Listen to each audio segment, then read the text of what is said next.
This conference will now be recorded.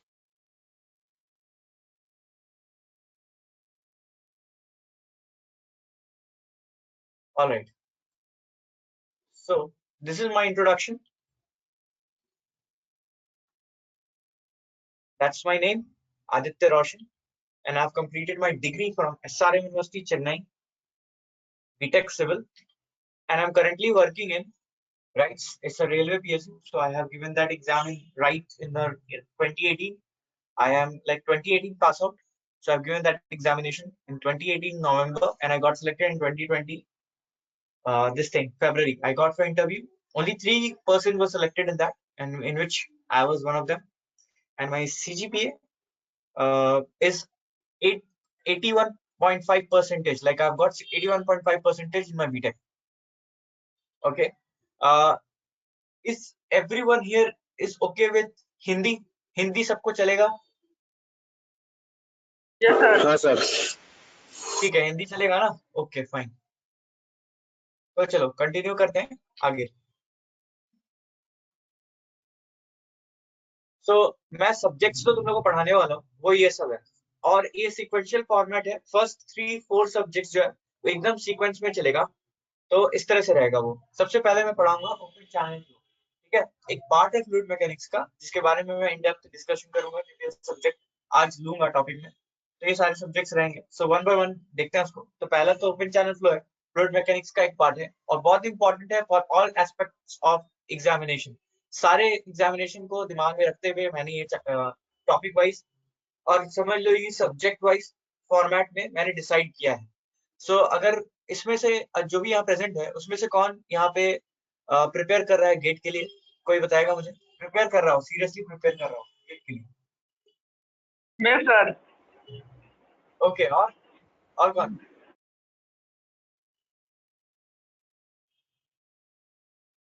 अच्छा ठीक है, गेट के लिए नहीं तो एसएससी जेईई या assistant engineer examination state level पे जो होता है कोई इसके लिए प्रिपेयर कर रहा है? Yes sir. अच्छा ठीक है. और अच्छे से प्रिपरेशन कैसा चल रहा है? मुझे ये थोड़ा सा डिस्क्राइब करो. तुम लोग पहले बता दो कि तुम्हारा प्रिपरेशन कैसा है. कुछ सब्जेक्ट्स के नॉलेज है पहले से? नहीं है? कितना पता है नहीं पता है, सब बताओ मुझे.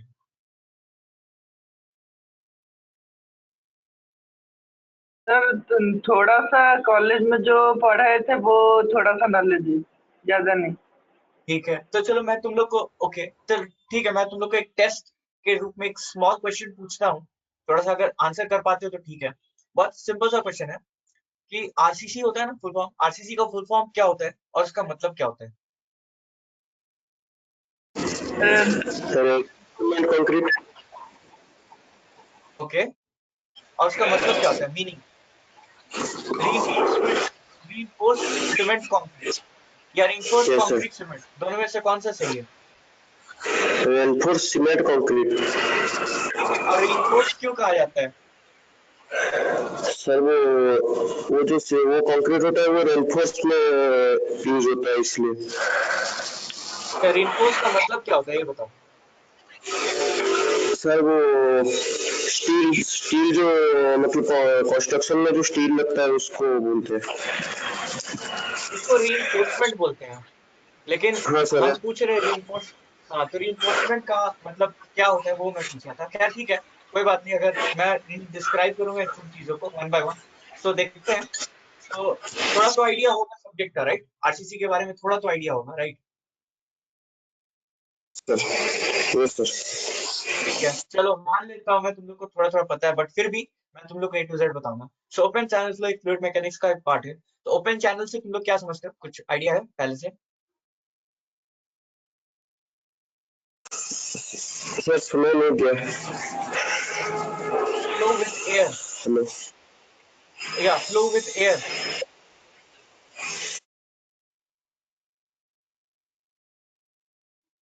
हेलो, आवाज आ रही है मेरी? So is a system when this system the water is flow from the gravity. हाँ, ग्रेविटी से एक फ्लो एक कंडीशन है, बट ग्रेविटी के अंदर में फ्लो करने का तो बहुत सारे पानी फ्लो करते हैं, तो उसको ओपन चैनल थोड़ी बोलेंगे. मतलब ठीक है, हम लोग इसके बारे में भी इन डेप्थ डिस्कशन करेंगे. मुझे पता चल रहा है तुम लोग के बारे में. ठीक है ठीक है, कोई बात, रिलैक्स. हम लोग को यहाँ पे समझना है चीजों को और अच्छे से ग्रिप करना है अपने सब्जेक्ट्स को। तो नेक्स्ट सब्जेक्ट मैं जो लेने वाला हूँ वो रहेगा मेरा हाइड्रोलॉजी और इरिगेशन। ठीक है, इसके बारे में भी तुम लोगों ने पढ़ा होगा। अब तो तुम लोग को डाउट आ रहा है कुछ मन में, तो पूछ लो अभी कि सर ऐसा क्यों आपने इस सीक्वेंस में क्यों रखा है, आप इस तरह से क्यों अप्रोच कर रहे हैं, ऐसा कुछ भी डाउट है तो मन में पूछो। कोई डाउट है तुम लोग को अभी दिमाग में कुछ डाउट आ रहे हैं? नहीं सर, कुछ आइडिया नहीं है आ रहा है। ठीक है, कोई बात नहीं, कोई बात नहीं। मैं तुम लोग को सबको एक तरह से गाइड करूंगा एक प्रॉपर फॉर्मेट में। मैं तुम्हें दिखा देता हूँ कैसे प्रिपरेशन करते हैं, तुम लोग को सब्जेक्ट्स को कितने स्ट्रांगली पढ़ना है और पढ़ते कैसे हैं वो भी बताऊंगा मैं। और इवन पढ़ते कैसे नहीं वो सब आगे मैं डिस्कस करूंगा कि तुमको फॉर्मूलाज कैसे याद रखने हैं, उसका भी ट्रिक मैं बताऊंगा एक एक चीज का। तो चलो, ओपन चैनल फ्लो आता है, फिर हाइड्रोलॉजी इरिगेशन है, next is estimation costing and valuation है। ये सब छोटे छोटे सब्जेक्ट्स हैं, ठीक है। फिर आता है मेरा सर्वेइंग, ये भी बहुत छोटा सब्जेक्ट है। उसके बाद आता है ट्रांसपोर्टेशन, थोड़ा बड़ा है। अब ये जो पहले 4 सब्जेक्ट्स हैं इनको मैं सीक्वेंशियल फॉर्मेट में रखूंगा। पहले ओसीएफ, फिर हाइड्रोलॉजी इरिगेशन, फिर एस्टिमेशन कॉस्टिंग वैल्यूएशन, फिर सर्वेइंग। और उसके बाद मैं थोड़ा सा ऊपर नीचे कर सकता हूँ सब्जेक्ट्स को, जैसे ट्रांसपोर्टेशन के बाद आरसीसी आता है तो आरसीसी में पहले पढ़ा सकता हूँ, फिर बाद में ट्रांसपोर्टेशन। इस तरह से हम लोग देख लेंगे हम लोग की प्रिपरेशन लेवल किस तरह की वहाँ पे तो जा करके। फिर उसके बाद आता है स्ट्रक्चर एनालिसिस, ये भी छोटी सब्जेक्ट है बट इसमें कॉन्सेप्ट बहुत है, ठीक है। फिर जो नेक्स्ट सब्जेक्ट है मेरा मैं पढ़ाऊंगा वो स्ट्रेंथ ऑफ मटेरियल्स है, ठीक है। उसके बाद फिर जियो टेक्निकल है, बहुत इंपॉर्टेंट है, एस्पेक्ट ऑफ एवरी एग्जामिनेशन। और स्ट्रक्चर पार्ट तो तुम समझ लो सारे असिस्टेंट इंजीनियर और जेई के लिए एक टाइप ऑफ लाइक क्या बोलते हैं उसको, हैवी लोडेड सब्जेक्ट होता है। इसमें से सबसे ज्यादा क्वेश्चन पूछे जाते हैं गेट के प्रोस्पेक्टिव, मतलब कंपैरेटिवली विद गेट ये थोड़े कम होते हैं वेटेज में, लेकिन तुमको स्ट्रक्चर पार्ट सबसे ज्यादा पूछा जाता है जेई और एई के एग्जाम्स में, ठीक है। एनवायरमेंटल इंजीनियरिंग, फिर स्टील है, फिर बीएमसी है, building material. Building material is one of the most favourite topic for junior engineering examinations specially, ठीक है। एप्टीट्यूड एंड रीजनिंग वो भी पढ़ाऊंगा मैं तुम लोग को, एप्टीट्यूड और रीजनिंग के क्वेश्चंस करवाऊंगा, सोचते कैसे हैं तुम लोग को, कैसे कैसे दिमाग लगाना है वो बताऊंगा मैं, ठीक है। उसके बाद एसएससी जेई के मार्क्स डिस्ट्रीब्यूशन तुम लोग देख लो एक साथ अभी, ये देखो। तो टॉस दिख रहा है, थ्योरी ऑफ स्ट्रक्चर, उसमें strength of material structure analysis आता है। तो अप्रोक्सीमेटली मैंने मार्क्स वाइज डिस्ट्रीब्यूट कर दिया है, इतने मार्क्स के क्वेश्चंस पूछे जाते हैं। सो बीएमसी के देख लो, जियो टेक्निकल के देख लो, हाइड्रोलिक्स के देख लो, सर्वेइंग के देख लो। इसलिए मैं ये सारे सब्जेक्ट्स को प्रायोरिटी बेसिस पे रख करके तुम लोग को पढ़ाऊंगा, ठीक है। समझ में आ गया इतना? यहाँ पे कोई डाउट है तो पूछ लो तुम लोग। No sir. जिस भी किसी को डाउट है open up and speak up, लोग बोलो खुल के कि सर यहाँ यार मुझे ऐसा कैसे कैसे नहीं है, कुछ भी पूछ सकते हो, ओपन टू आस्क एनीथिंग। चलो पूछो कुछ भी डाउट हो कोई भी। No doubt sir. ठीक है, जिसको भी नहीं है इट्स ओके, जिसको है वो पूछ सकता है। आ, इसके बाद बढ़ते हैं एसएससी जेईई मार्क्स डिस्ट्रीब्यूशन के बाद आता है मेरा गेट के मार्क्स डिस्ट्रीब्यूशन के बारे में जान लेते हैं। सो इस तरह से मार्क्स डिस्ट्रीब्यूशन होता है गेट का। तुम लोग को पहले से भी पता होगा कुछ कुछ, और नहीं भी पता है तो यहाँ से तुम देख सकते हो। ये सब तुम लोग अगर चाहिए तो मैं दे भी सकता हूँ, कोई दिक्कत वाली बात नहीं है। सो मैथ्स का देख सकते हो, स्ट्रेंथ ऑफ मटेरियल्स का देख सकते हो। तो देख लो कंपैरेटिवली एसएससी जेईई से कंपेयर करके देख लेना इससे कितना कम है कितना ज्यादा है, और तुमको उसी हिसाब से पढ़ना है। अब जैसे कि तुम लोग मान लो कि गेट में तुमको जियो टेक्निकल से 15 मार्क्स का पूछता है, तुम यार ओपन चैनल फ्लो जैसे नई सब्जेक्ट्स, हाइड्रोलॉजी इरिगेशन हो गया, इन सब पे फोकस नहीं करके तुम जियो टेक्निकल पे ज्यादा स्ट्रेस दोगे। तुमको ज्यादा अच्छे से कॉन्सेप्ट और थ्योरी इतनी अच्छे से क्लियर होनी चाहिए कि वहां से भी कोई भी क्वेश्चन मिले तो बना सके। हाँ, हालांकि लेकिन एक बात जान लो तुम लोग कि कभी भी कोई भी कंपटीशन में 100% स्कोर नहीं किया जा सकता, कभी भी कोई भी कंपटीशन में 100% स्कोर नहीं किया जा सकता है। तो हम लोग प्रिपरेशन उसी हिसाब से करेंगे कि हमसे उतना क्वेश्चन बन जाए, ठीक है। गेट में खुद देख लो 90 के अप्रोक्सीमेटली मार्क्स आ रहे हैं आज के डेट में गेट में। तो इसका मतलब है कि अगर हम लोग उसमें से 70 to 80 मार्क्स के बीच में कहीं पे भी बीच में रहे तो काम चल जाएगा, या फिर 60 से 70 के बीच में कहीं पे भी रहे तो हम लोग का काम चल जाएगा। तो उस हिसाब से हम लोग का प्रिपरेशन ही होना चाहिए। तो अकॉर्डिंगली सब्जेक्ट्स की प्रायोरिटी उसी हिसाब से डिसाइड करेंगे जिस तरह का कॉम्पिटेटिव एग्जाम रहता है। समझ में आ रहा होगा मेरा बात जो हम कह रहे हैं? अगर नहीं समझ में आ रहा है तो पूछ लो अभी।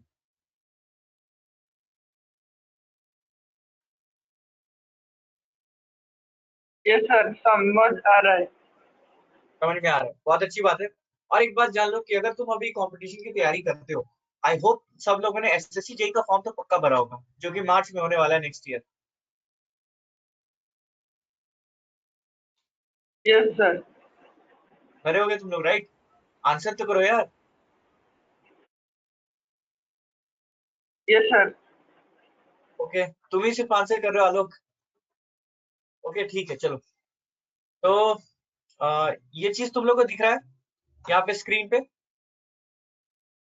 अच्छे से?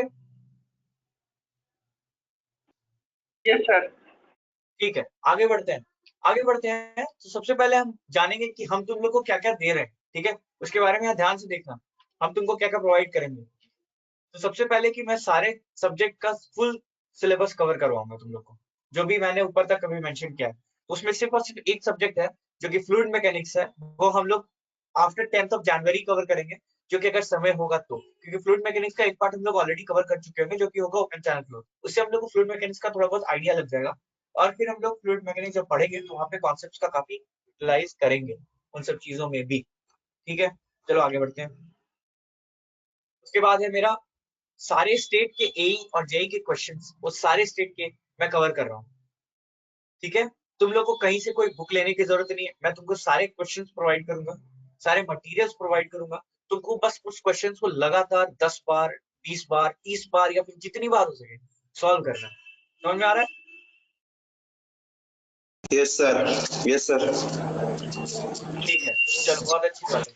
उसके बाद हम लोग करेंगे एसएससी जेई के भी क्वेश्चंस करेंगे, स्टेट जेई के तो हो गए, एसएससी जेई के भी क्वेश्चंस हम लोग कवर करेंगे। तो आप बहुत सारे क्वेश्चंस तुमको मैच करते हुए मिलेंगे, क्या ये तो क्वेश्चन इससे मैच कर रहा है, तो ठीक है? तो इस तरह से तुम लोग सीखोगे कि अच्छा हम लोग को इतना तो पढ़ना है, ये टॉपिक को फोकस में रख करके हमको इतना तो तैयारी करना है, तो तुम्हारा और क्लियर होते जाएगा पाथ में। तुम ये एक्चुअली मैंने ये इनिशिएटिव लिया है क्योंकि बहुत सारे स्टूडेंट्स को पता ही नहीं होता कि पढ़ते कैसे हैं, तो वो इसके लिए ये सब चीजें, ठीक है? अगर जो भी इंटरेस्टेड हो और सही में डेडिकेटेड हो तो प्लीज ज्वाइन करो और सीखो पढ़ते कैसे हैं। उसके बाद आता है मेरा गेट और ईएससी के क्वेश्चन भी कवर करेंगे। ईएससी के सारे क्वेश्चन कवर नहीं करेंगे, ईएससी में तुमको ही पता है सिलेक्शन रेट 60% पे हो जाता है, टॉपर ही होता है बेसिकली।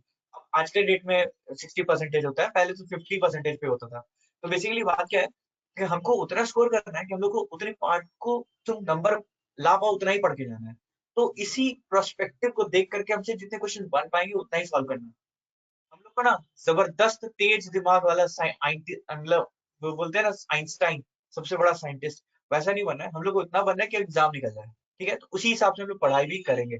उसके बाद आता है मेरा, हम लोग एक्स्ट्रा क्वेश्चन भी मैं तुम लोग को दूंगा कि क्वेश्चन तुम लोग क्लास में प्रैक्टिस करो, ताकि तुम्हारा एकदम directly will not jump to SSC JE या फिर एसएससी। तो पहले अपना बेस बनाओ, स्टेप बाय स्टेप हम लोग बढ़ेंगे, थोड़ा सीखेंगे कि कॉन्सेप्ट फॉर्मुलाज को कैसे लगाते हैं, कैसे क्वेश्चंस को करते हैं। उसके बाद हम लोग डायरेक्ट, उसके बाद हम लोग जो है जेई के एई के और गेट के क्वेश्चन को सॉल्व करेंगे, तो सीखेंगे कि कहाँ हम लोग गलती कर रहे हैं, और गलती करेंगे तो हम बताएंगे कि तुमको रेक्टिफाई कैसे करना है, अपने नोट्स प्रिपेयर कैसे करना है, वो सब चीज मैं बताऊंगा, ठीक है?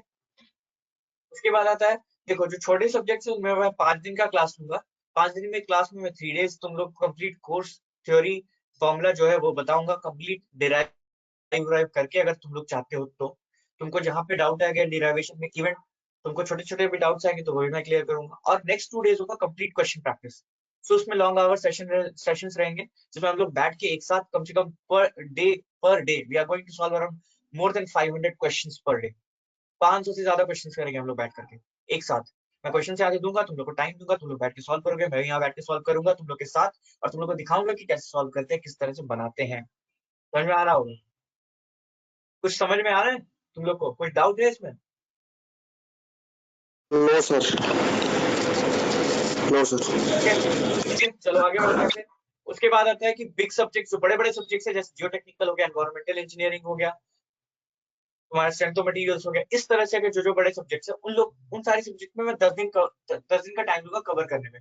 बट वो 10 दिन जरूरी नहीं कि 10 दिन जाए, हो सकता है कोई 7 डेज में कंप्लीट हो जाए, हो सकता है कोई 8 डेज में कंप्लीट हो जाए, विद क्वेश्चन आंसरिंग, क्वेश्चन कराते के साथ। तो इस तरह से तुम लोग सोच सकते हो कि मैंने ऑन एन एवरेज इतना दिन बता दिया है। तो तुम लोग पे डिपेंड करता है कि तुम लोग कितना मेहनत करना चाहते हो। अल्टीमेटली मैं तुम लोग को उतना मेहनत करवा दूंगा कि तुम लोग को कहीं और से कुछ भी लेने का जरूरत नहीं पड़ेगा।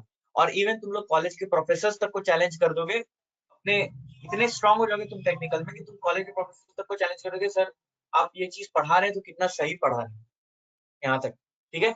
इसका मतलब ये हुआ कि मैं तुम लोग को क्लास 10th और 12th का बेसिक मैथमेटिक्स और फिजिक्स भी कंप्लीट करवाऊंगा। मतलब जहां पे जरूरत होता है कि समझने का, फिजिक्स का, मैथमेटिक्स का भी, मैंने तुमसे जैसे क्वेश्चन पूछा ओपन चैनल फ्लो का, उसका तो उसमें बेसिक कॉन्सेप्ट था क्लास 10th और 12th मैथमेटिक्स प्लस फिजिक्स का। तो वहां पे कहाँ पे कौन सा कॉन्सेप्ट लगेगा, तुम कहाँ पे अगर 12th में नहीं पढ़े होगे या फिर पढ़े भी होगे तो अच्छी बात है, नहीं पढ़ोगे तो यहाँ पे सीख लोगे। अच्छा, फिजिक्स में ये कॉन्सेप्ट इस तरह से काम करता है, इसको कहाँ से लगाएंगे, इस तरह से पढ़ेंगे, इस तरह से। तो ये सब भी मैं तुम लोग को बताऊंगा और ये सारे कोर्स में ही इंक्लूडेड हैं। इतना इतना क्लियर होता है? इतना क्लियर होता है तो बताओ। Yes sir. ठीक है, चलो। उसके बाद आता है कुछ टिप्स और ट्रिक्स मैं बताऊंगा तुम लोग को। तो कैसे क्या क्या चीजें बताऊंगा। तो पहले की नोट्स कैसे बनाते हैं, ठीक है। तुम लोग को नोट्स प्रिपेयर नहीं करने, मतलब प्रिपेयर करने अगर सही तरीका पता चल जाए ना, तो वहां पे तुम्हारा 20% कॉम्पिटिशन का तैयारी अपने आप हो जाता है। क्योंकि तुमको कभी स्ट्रेस फील नहीं करना है सब्जेक्ट्स को लेकर के। इतना बड़ा सब्जेक्ट है, कैसे पढ़ेंगे, नहीं पढ़ेंगे, क्या पढ़ना है, नहीं पढ़ना है, वो सब चीजें। तो नोट्स उस तरह से बनाना है। हम तुमको सिखाएंगे नोट्स कैसे बनाते हैं, सोचते कैसे हैं, वो सब चीजें हम तुमको बताएंगे और उसमें सिखा देंगे कि नोट्स कैसे बनाते हैं। तो वहां पे 20% कॉम्पिटिशन तुम्हारे बच्चों से हट जाएगा, जो कि पूरा एक एक वर्ड लिख के नोट्स बनाते हैं। वहां पे से तुम हट जाओगे उस कंप्लीट क्राउड से, अगर अलग हटके फिर तुम पढ़ोगे। उसके बाद मेरा आता है रिवीजन कैसे करना है। तो तुम लोगों ने शायद सुना भी होगा I111, किसी ने रूल सुना है I111 रूल? No sir. ठीक है, मैं तुम्हें सब कुछ बताता हूँ वन बाय वन। तो I111 रूल होता है जिससे कि हम लोग एक रिवीजन का पैटर्न फॉलो करेंगे और हम लोग उसी तरीके से हर रोज उतना पढ़ेंगे जितना रिक्वायर्ड है, और जितना रिक्वायर्ड है मतलब एग्जाम के हिसाब से कितना रिक्वायर्ड है उसके अकॉर्डिंग पढ़ेंगे, और हम लोग रिवाइज करेंगे on the D day itself. जब भी जरूरत पड़ेगा हम लोग उसको वापस से क्लास के टाइम भी रिवाइज करेंगे। मैं क्वेश्चन पूछूंगा, तुम लोग को आंसर करना होगा और तुम लोग इजीली कर पाओगे, इतना तो मैं गारंटी देता हूँ, ठीक है। उसके बाद आता है कि एक कंपटीशन का एनवायरनमेंट बनेगा। जैसे कि अगर मान लो तुम लोग हो साथ में, कोई आंसर पहले दे दिया, कोई लेट गया, तो तुम लोग देखोगे ना आपस में कि ऐसे कैसे हो सकता है कि ये सॉल्व कर ले रहा है और मैं नहीं कर पा रहा हूँ, क्योंकि सिर्फ सिर्फ इजी कॉन्सेप्ट होता है। अपने को ना मतलब जबरदस्त दिमाग नहीं चाहिए, उसके लिए क्या चाहिए, प्रॉपर स्ट्रैटेजी चाहिए और एक प्रॉपर उसके लिए प्लान चाहिए। स्ट्रैटेजी का मतलब हो गया कि तुम कैसे कैसे आगे बढ़ोगे, उसका प्लानिंग पहले से तुम कर रहे हो। और प्लानिंग मतलब हो गया कि तुम कितना पार्ट कंप्लीट करोगे, कितना पार्ट सिलेबस का तुम कंप्लीट करके जाओगे एग्जाम में, वो चीज होता है। तो एक इन्वायरमेंट बनेगा कंप्लीशन मतलब कंपटीशन का, जो कि बहुत इंपॉर्टेंट होता है किसी भी कॉम्पिटेटिव एग्जाम की तैयारी करने में। और एक ग्रुप बन जाएगा तुम लोग का जो कि प्रॉपर तरीके से आगे बढ़ेगा। बाकी लोगों से तुम काफी दूर हट जाओगे और उस कॉम्पिटिशन में तुम आ जाओगे, जो कि अभी एक्चुअली चल रहा है। और इतने क्वेश्चंस करवाऊंगा प्रैक्टिस करने के लिए, तुमको कहीं से भी कोई मटेरियल लेने की जरूरत नहीं है। तुमको यही बस बैठना है लैपटॉप के सामने या मोबाइल के सामने कहीं पे भी, पेन कॉपी लेकर के, और बस जो बता रहा हूँ चुपचाप से वो लिखते जाना है और क्वेश्चन दूंगा उसको चुपचाप से सॉल्व करना है। और स्टेप बाय स्टेप मैं करवाऊंगा, तो उसके लिए कोई टेंशन लेने की जरूरत नहीं है तुमको। आगे बढ़ते हैं। अब सबसे इंपॉर्टेंट पार्ट आता है कि पढ़ते कैसे हैं भाई। किसी को यही नहीं पता कि पढ़ते कैसे हैं। समझ में आ रहा है ना, ये सबसे इंपॉर्टेंट पॉइंट होता है कि पढ़ना कैसे है। तो मैं तुम लोगों को बता रहा हूँ कि जो भी तुम लोग एग्जाम फोकस में डाले हो, चाहे वो कोई भी एग्जाम हो, उससे कोई फर्क नहीं पड़ता कि तुमने कितना प्रिपरेशन किया है या नहीं किया है। फर्क इससे पड़ता है कि तुम लोगों ने जो पढ़ के गए हो कितनी बार पढ़े हो उस चीज को, उससे प्रॉब्लम सॉल्विंग कैपेसिटी तुम लोग बढ़ जाएगी। कितने क्वेश्चंस तुम लोगों ने लगाए हैं, कितने क्वेश्चंस तुम लोगों ने छोड़े हैं, कहाँ कहाँ पे कौन कौन से कॉन्सेप्ट तुमने पढ़े हैं। इस तरह से तुमको सिलेबस एकदम क्लियर पिक्चर वाइज तुमको दिमाग में छप जाने चाहिए, इतनी बार पढ़ना होगा। समझ में आ रहा है बात?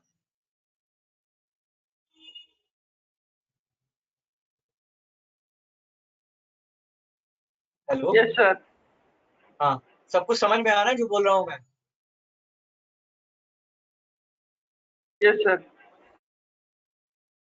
ठीक है, ठीक है।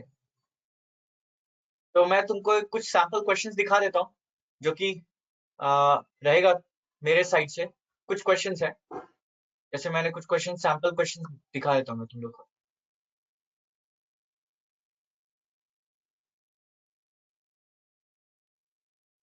सो इस तरह से, ये तो एक बस सैम्पल क्वेश्चंस है तुम लोग को दिखाने के लिए कि इस तरह से क्वेश्चंस रहेंगे, ठीक है। तो तुम लोग को मैं और भी बहुत सारे क्वेश्चंस करवाऊंगा, ये तो कुछ नहीं है अभी, ये तो बहुत छोटी छोटी चीजें हैं। ये 7 स्लाइड्स थे छोटे मोटे जो कि Screen क्वेश्चंस not के थे। visible. हाँ स्क्रीन नहीं विजिबल है क्या? No sir. एक सेकंड मैं दिखा दे रहा हूँ। अब तो विजिबल होगा शायद। Yes sir. हाँ ठीक है, तो ये सारी चीजें मैं करवाऊंगा, ये सारे क्वेश्चंस मैं करवाऊंगा तुम लोग को। ये तो सिर्फ सैंपल दिखाने के लिए था किस तरह से होंगे, लेकिन और भी बहुत सारे क्वेश्चंस है मेरे पास।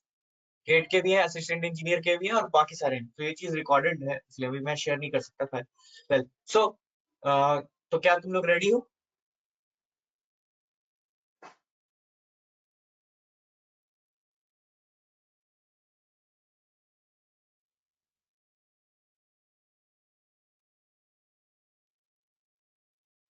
हेलो, कोई तो बोलो यार।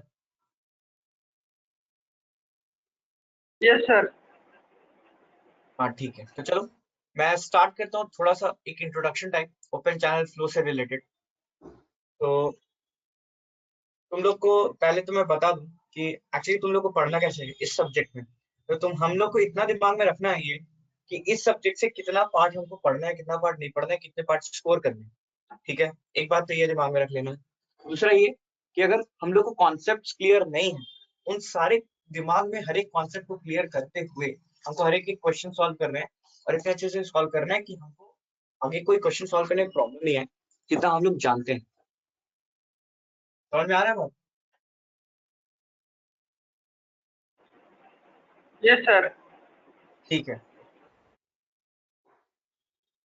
तो सबसे पहले एक टॉपिक लिख रहा हूं मैं, और तुम लोग सबको अगर जो भी है यहाँ पे अब पेन कॉपी लिए हुए हो तो अच्छी बात है, तो वहां पे लिखना स्टार्ट करो जो मैं पढ़ाने वाला हूँ अभी। तो टॉपिक का नाम है ओपन चैनल फ्लो। ठीक है, ये टॉपिक का नाम है। तो दो शब्द से बना है, एक है तुम्हारा ओपन चैनल, एक है और तुम्हारा एक है फ्लो। आवाज क्लियर आ रही है? स्क्रीन विजिबल है अच्छे से? Yes sir. दोनों चीज ठीक है, ठीक है। चलो तो ओपन चैनल के बारे में बात करते हैं हम लोग। ठीक है, तो ओपन चैनल होता क्या है बेसिकली? ये ऐसा चैनल होता है, चैनल मतलब क्या समझते हो तुम लोग? पहले ये बताओ चैनल का मतलब क्या होता है, तुम लोग क्या जानते हो पहले से ये बताओ। एक स्ट्रक्चर है जहाँ पर कुछ फ्लूइड फ्लो कर रहा है, ठीक बेसिकली है, वाटर और फ्लो। कुछ? हाँ बेसिकली वाटर, ठीक है, तो समझ में आ रहा है, बट और कुछ थोड़ा टेक्निकल डेफिनेशन, या थोड़ा कॉम्प्लेक्स नहीं, थोड़ा सिंपल डेफिनेशन।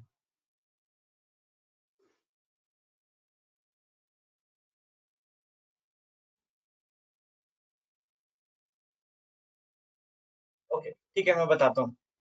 बेसिकली जब हम चैनल के बारे में बात कर रहे हैं, तो जो मेरा चैनल है ओपन चैनल, वो चैनल मतलब जो हो गया वो होता है मेरा पैसेज। ठीक है, कोई भी तरह का पैसेज हो सकता है। ठीक है, पैसेज मतलब पानी के लिए नहीं, कोई भी चीज के लिए, कोई भी टाइप ऑफ फ्लूइड के लिए। ठीक है, सबसे पहले एक्चुअली हुआ क्या था, प्रॉब्लम बताता हूँ कहानी की तरह। मान लो एक पहाड़ था, उससे एक रिवर बह करके आता था। ठीक है, कोई भी रिवर था। तो यहाँ पे जो सिटी या टाउन या जो भी एरिया यहाँ पे रहते थे लोग, वो तो पानी को यूज करके तो गंदा कर देते थे।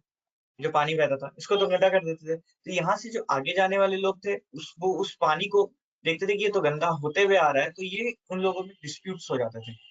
है। तो डिस्प्यूट होने की वजह से क्या हुआ कि इन लोगों को चाहिए था कि ये पानी जो गंदा बह रहा है ना, इसको डेविएट कर दें हम कहीं से बना करके, कुछ पैसेज बना करके। तो उस चीज को करने के लिए मतलब मान लो पानी यहीं से कहीं से बहते हुए आ रहा है ऐसे करके, यहाँ से कोई दूसरा पहाड़ है ऐसे समझ लो। तो उस केस में इन लोगों ने एक पैसेज का इन्वेंशन किया था। उसको शायद तुम लोग जानते हो कि नहीं नहीं पता, बट उसको एक्वाडक्ट बोलते हैं। सुने हो ना एक्वाडक्ट का?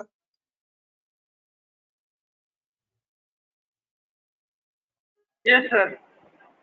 हाँ, तो उसी का इन्वेंशन हुआ था। तो बेसिकली वो एक तरह का एक पैसेज होता है जिसके थ्रू हम लोग जो सेपरेट करते हैं पानी को, मतलब जो खराब पानी होता है उसको सेपरेट कर देते हैं और जो अच्छा पानी होता है उसको सेपरेट कर देते हैं। ठीक है, तो उस तरह से अभी ये नोट्स लिखना मत, अभी लिखना मत, मैं बोलूंगा तब लिखना। ठीक है, तो मैं नेक्स्ट स्लाइड पे चलता हूँ, एक सेकंड में स्लाइड्स क्रिएट कर देता हूँ प्रॉपर।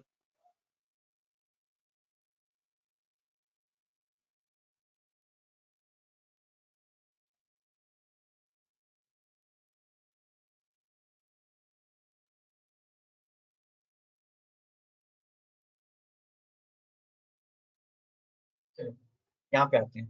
तो मैं अब लिखना स्टार्ट कर रहा हूँ तुम लोग, ठीक है। तो सबसे पहले ओपन चैनल फ्लो के बारे में बात कर रहे थे हम लोग। तो ओपन चैनल का मतलब क्या होता है, फ्लो का मतलब क्या होता है, ये लिखो। और जैसे जैसे मैं लिख रहा हूँ एकदम सेम वही चीज तुमको अपने नोटबुक में लिखना है, उससे ना एक वर्ड कम और ना एक वर्ड ज्यादा, सिर्फ इतना ही लिखना है, ठीक है। तो ओपन चैनल का मतलब होता है कि उसका टॉप सरफेस जो होगा वो एयर के कांटेक्ट में होगा, ठीक है। और इसको एक बॉक्स में डाल दो, ठीक है। अब इसमें आप प्लस साइन दे दो और एक और बॉक्स बना लो। अब एयर के कांटेक्ट में तो होगा, एक चीज तो एक चीज तो क्लियर है कि वो एयर के कांटेक्ट में होगा। आवाज आ रही है ना मेरी? Yes sir. यस सर, आ रही है। ओके। सो एक तो ये तुम्हारा एयर के कांटेक्ट में होगा। दूसरी चीज ये कि ये ओपन होगा एटमॉस्फेयर के, ओपन टू एटमॉस्फेयर।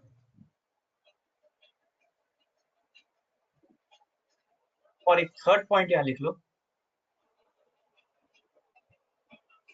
इस पर एक नॉर्मल स्ट्रेस लगेगा, ठीक है। जो कि होगा क्या, तुम्हारा नॉर्मल स्ट्रेस जो लगेगा वो क्या होगा, एटमॉस्फेरिक प्रेशर होगा, एटमॉस्फेरिक प्रेशर। बस ये 3 पॉइंट को लिख लो इस तरह से। तो ओपन चैनल तुमको समझ में आ गया कि अगर ये तीनों कंडीशन सेटिस्फाई होंगी तो ही ये ओपन चैनल कहलाएगा, अदरवाइज नहीं कहलाएगा। और इसमें ये भी बात याद रख लेना कि इसमें कोई शियर स्ट्रेस नहीं होता है एट द टॉप सरफेस, ठीक है। शियर स्ट्रेस नहीं होता है। तो अब हम बताएंगे इसके बारे में, उसमें फ्लो इंक्लूड करेंगे हम लोग। तो बताता हूं मैं कैसे इसका चीज चलता है। ये लिख लिया हो तुम लोग?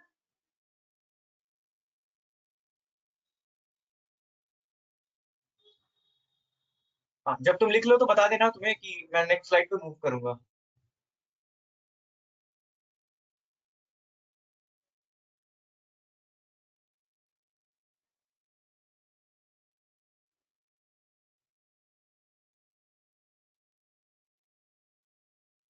Yes sir. लिख लिए? श्योर? Yes sir. ठीक है, चलो मैं मूव कर रहा हूँ नेक्स्ट स्लाइड पे, ठीक है ना। तो नेक्स्ट स्लाइड पे चलता हूँ मैं। तो यहाँ पे मेरी बात आती है कि तो ये मेरा, जैसे मान लो कि ये मेरा कोई बेड है, चैनल का कोई बेड है। चैनल का बेड मतलब सरफेस ही होता है, कोई भी सरफेस है। इसको हम लोग सरफेस को इसमें नया नाम दे देते हैं जो कि बोलते हैं बेड, चैनल बेड बोलते हैं उसको, ठीक है। और मान लो कि इसके ऊपर मेरा कोई पानी फ्लो कर रहा है, ठीक है। तो ये जो ऊपर का सरफेस है इसको हम लोग बोलते हैं फ्री सरफेस, ठीक है। और यही होता है तुम्हारा ओपन चैनल फ्लो के केस में। ये जो टॉप का सरफेस होता है फ्री सरफेस होता है, जो कि होता है एक्सपोज्ड टू एटमॉस्फेयर।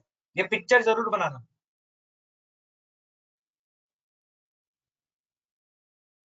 ठीक है। ये चैनल बेड होता है, ये तुम्हारा एक्सपोज टू एटमॉस्फेयर होता है, यहाँ पे पानी फ्लो कर रहा होता है। और जनरली इन हम लोग ओपन चैनल फ्लो के केस में वाटर ही अज्यूम करेंगे और कुछ नहीं,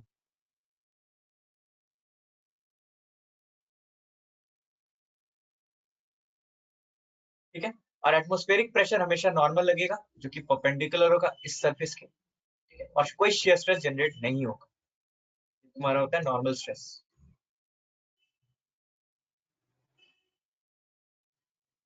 पिक्चर बना लो। इतना तुम लोग को समझ में आ रहा है तो मैं आगे मूव करता हूँ और थोड़ा इजी बनाता हूँ कॉन्सेप्ट को और समझने में। तो इस तरह का ये हो गया ओपन चैनल फ्लो का मतलब, ठीक है। एक चैनल या एक पैसेज समझ लो, इसमें फ्लो हो रहा है और उसका टॉप सरफेस एक्सपोज है एटमॉस्फेयर को, एटमॉस्फेयर से।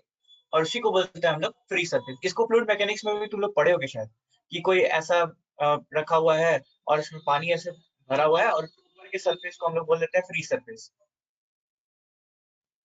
फ्री सरफेस बोल देते हैं। और यहाँ पे बबल फॉर्म होता है, तो एक ऐसा बबल फॉर्म होता है अंदर में जाकर के स्फेरिकल फॉर्म हो जाता है। ऐसा क्यों होता है, इस तरह से फोर्सेस कैसे काम करते हैं इसके अंदर, ऐसे पढ़े होगे शायद तुम लोग। तो वही चीज है, उसका एक फर्दर एक्सप्लेनेशन है कि फ्री सरफेस क्या होता है और ऐसे ये बेड बना हुआ है और इसमें पानी फ्लो कर रहा है। कितना क्लियर है, कितना समझ में आ रहा है, किसी को कोई डाउट इसमें? नहीं सर।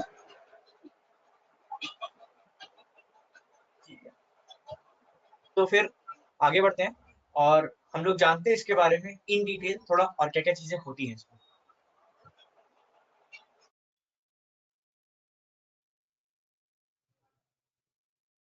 अब मुझे एक क्वेश्चन का आंसर दो तुम लोग। मान लो कि ये मेरे पास एक पाइप है, ठीक है, इसका क्रॉस सेक्शन व्यू दिखा रहा हूँ। पाइप ऐसे जाएगा, ऑब्वियस सी बात है, पाइप ऐसे जाएगा, इसको बोलते हैं क्रॉस सेक्शन व्यू,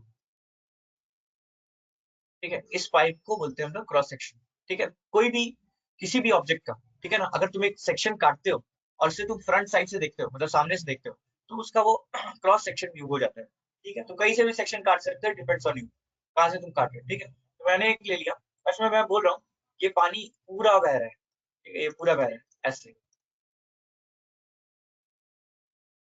ठीक है। और एक मैं पाइप लेता हूँ जिसमें पानी यहाँ इतना बह रहा है। सो बताओ कि कौन सा फ्लो ओपन चैनल फ्लो होगा, ये बताओ मुझे पहले। तो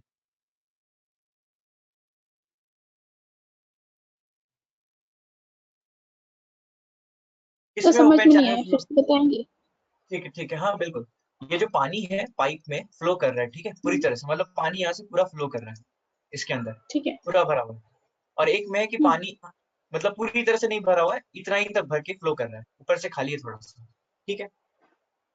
वो जो इतना खाली है समझ में, मतलब हाँ हाँ, कैसे खाली है, मतलब पूरा क्या बोलते हैं, क्रॉस सेक्शन व्यू में खाली है या फिर फ्रंट व्यू, मतलब sorry. Exactly cross section view में। तुम्हारा अच्छा क्वेश्चन अच्छा है, बट हम तुमको अब थोड़ा डायरेक्टेड होना पड़ेगा चीज में, मैं समझ रहा हूँ तुम किस हाँ लेवल पे हो, अच्छी बात है। तो देखो क्या है कि मैं मान लो कि मैं इस पाइप को इस तरह से बनाता हूँ, ठीक है, ऐसे। हाँ ये हाँ तो समझ में आ रहा है, ये पाइप है, हाँ हाँ हाँ, समझ में आ ठीक है। अब पानी इसमें से फ्लो कर रहा है, ये भी समझ में आ रहा है, ठीक है, गया। हाँ हाँ हाँ ठीक है। तो मैं इसी क्रॉस सेक्शन को इस फ्रंट व्यू हाँ। से दिखा रहा हूँ, ऐसे अच्छा। सामने से देखने में कैसा लगेगा, ठीक है। तो यहाँ पे हम्म। हाँ, तो ये पानी जो है यहाँ तक तुम्हारा भरा हुआ है। अब बताओ इसमें से कौन सा ओपन चैनल फ्लो होगा।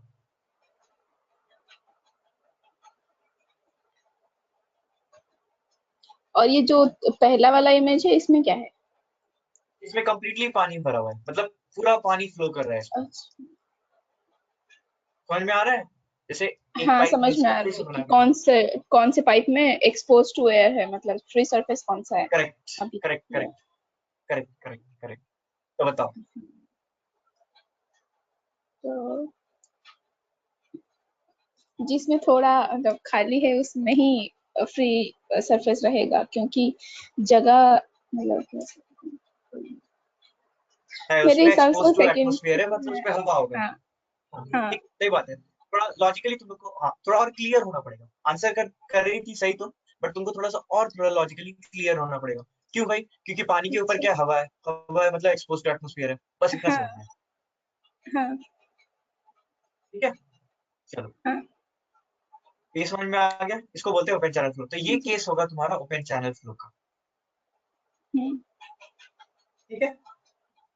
जी सर। तो ठीक है, आगे बढ़ते हैं, आगे बढ़ते हैं, और इसको नोट्स में लिख लो पहले अपने, इसको एकदम बहुत लिख लिया सर। हाईलाइट कर, ओके, इसको हाईलाइट कर लेना इस तरह से, ऐसे करके, और डिफरेंस समझा देना इसमें कि ये है ओपन चैनल फ्लो। क्यों? क्योंकि एक्सपोज टू एटमोस्फेयर है, तो यहाँ पे हवा होगा जो कि इसको ओपन चैनल फ्लो का कंडीशन दे रहा है, इस वजह से। जी सर। अच्छा, ओके। अब इस पाइप के बारे में बात करते हैं थोड़ा सा। इसके फ्लो को बोलते हैं हम लोग पाइप फ्लो, ये हम लोग को फ्लूइड मैकेनिक्स में पढ़ना है, ठीक है। इस ठीक है। फ्लो को पाइप फ्लो बोलेंगे यहाँ। और इसमें एक चीज समझना जरूरी है यहाँ पे कि अगर ये पाइप फ्लो हो रहा है, अगर ये पाइप फ्लो हो रहा है तो इसमें ओपन चैनल फ्लो कभी नहीं होगा, इतना बस जान अभी के लिए, ठीक है। अच्छा। बस आगे बढ़े, जी सर। चलो आगे बढ़ते हैं। अब आगे बढ़ते हैं, तो इसमें हम लोग सबसे पहले बात करेंगे टाइप्स के बारे में। सो मेरा आता है types, types of open channel. अभी मैं फ्लो को अलग कर दे रहा हूँ, सिर्फ ओपन चैनल के बारे में बात कर रहा हूँ और इसमें टाइप्स के बारे में बात कर रहा हूँ। तो जनरली ये दो तरह से क्लासिफाई हुआ है। तो पहला वाला जो होता है तुम्हारा नेचुरल, और दूसरा होता है आर्टिफिशियल, ठीक है। एक होता है नेचुरल, एक होता है आर्टिफिशियल। तो एग्जांपल्स नेचुरल के क्या क्या है, तुम लोगों को कोई आइडिया है? कोई भी आइडिया, मतलब थोड़ा खुद सोचो, थोड़ा दिमाग को खोलो, दौड़ाओ इधर उधर, विजुअलाइज करो चीजों को, क्या हो सकता है। सर नेचुरल मतलब जनरली नॉर्मली ये जो बहता रह रहा है ऑटोमेटिकली टू मैंने ऑटोमेटिकली, बट आर्टिफिशियल जो मैन मेड है वो artificial. Actually correct, but example दो मुझको, मुझको एग्जाम्पल चाहिए, ऐसे मैं नहीं समझ पा रहा हूँ। तुम जो बोले वो चीज सही है, बट थोड़ा और इसको थोड़ा और नंबर सिंपल ऑफ तरीके से समझते हैं। तो रिक्वेस्ट है आर्टिफिशियली कैनल ओपन कैनल। हाँ ठीक है, ये भी सही बात है। हाँ ठीक है, तो ये मैंने भी 2 माउंटेन्स बनाए थे, उसमें ये रिवर था, याद होगा तुम लोग को, अभी जस्ट पिछले स्लाइड्स में मैंने बनाए थे, राइट। सो यहाँ पे ये एग्जाम्पल हो जाता है तुम्हारा नेचुरल ओपन चैनल का। समझ में आ रहा है?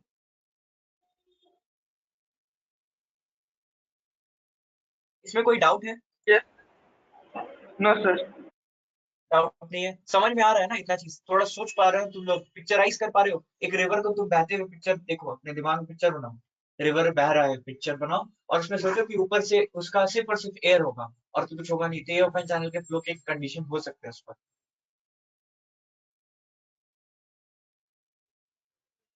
तो इस तरह से तुम लोग को सोचना पड़ेगा, मैं तुम्हें ये चीज सोचवा रहा हूँ क्योंकि तुम्हें इस तरह सोचना पड़ेगा। मैं तुम्हें पीपीटी जब पढ़ाऊंगा ना, पीपीटी के थ्रू, तो और अच्छे से क्लियर होगा।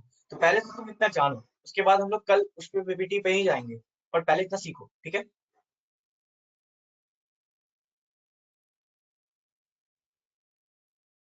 ठीक है, मैं आगे बढ़ूँ? Yes yes sir. ठीक है, तो अब आते हैं हम लोग आर्टिफिशियल चैनल पे। तो आर्टिफिशियल चैनल्स जो होते हैं वो मेरे, वो मैन मेड चैनल्स होते हैं, ऑब्वियसली मैन मेड होंगे। सो ये मैन मेड होते हैं, बट अब इसमें ये आर्गुमेंट मत करना कि मैन ही मेड क्यों होते हैं, ठीक है, बस मैन मेड होते हैं। ठीक है, तो ये होते हैं तुम्हारे पॉन्ड्स होते हैं, लेक्स होते हैं, केनाल्स होते हैं, सारे मैन मेड होते हैं। ठीक है, तो हम लोग प्रेफर जो करते हैं ना, हमेशा आर्टिफिशियल चैनल को ही प्रेफर करेंगे। नेचुरल में हम लोग कुछ भी डिसाइड नहीं कर पाते, इसलिए हम लोग इसको ही, मेरा हम लोग जो बोलते हैं ना प्रायोरिटी या फिर एरिया ऑफ कंसर्न जिसको बोलते हैं, वो हम लोग इसी को देंगे, एरिया ऑफ कंसर्न। ठीक है, इतना क्लियर हो गया? हम लोग इसी को देंगे क्योंकि हम लोग सब कुछ यहाँ फिक्स कर सकते हैं। ठीक है, clear? Sir area of constant what? क्या क्या क्या क्या? What is area of constant? Area of concern मतलब हम लोग जो पढ़ेंगे, हम लोग जो इसमें पूरे सब्जेक्ट में पढ़ेंगे ना, वो यही मेरा एरिया ऑफ कंसर्न होगा। Okay sir.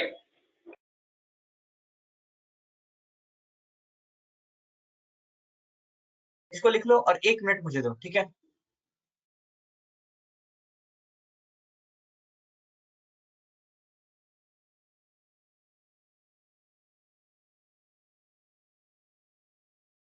लिखना हो गया तो बोलना मुझे, ठीक है ना?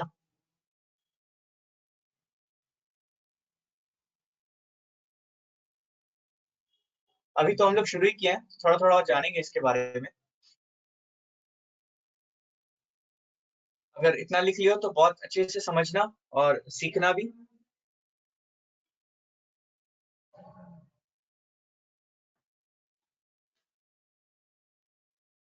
चलो आगे बढ़े। Yes sir. ओके, चलो अब आते हैं हम लोग, अब हम लोग का एरिया ऑफ कंसर्न तो आर्टिफिशियल हो गया है।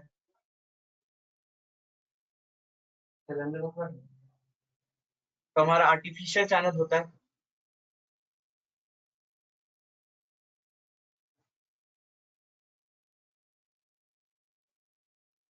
ठीक है?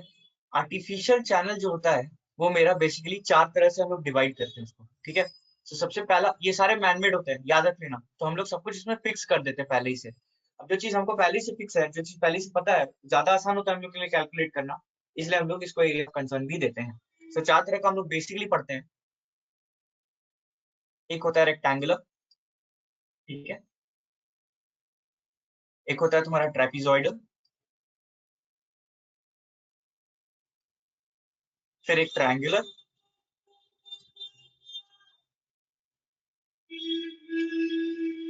और जो फोर्थ होता है वो तुम्हारा होता है सर्कुलर। इतना क्लियर है?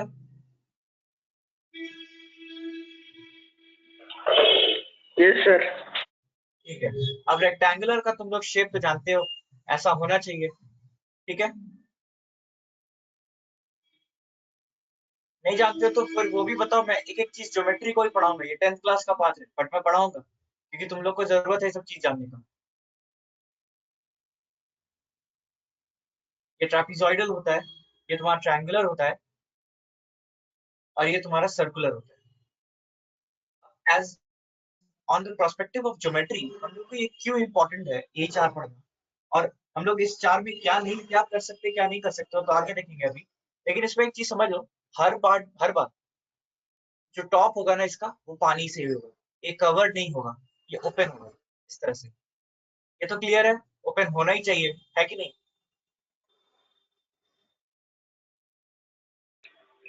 Yes sir. हाँ, तो इतना तो समझ में आ गया होगा अब तक, तो थोड़ी मोड़ी चीजें तुम लोग को क्लियर हो गई होंगी मेरे हिसाब से। अब इस रेक्टेंगल में क्या जानना है हम लोग को कि अगर ये बी है तो ये मेरा क्या होगा,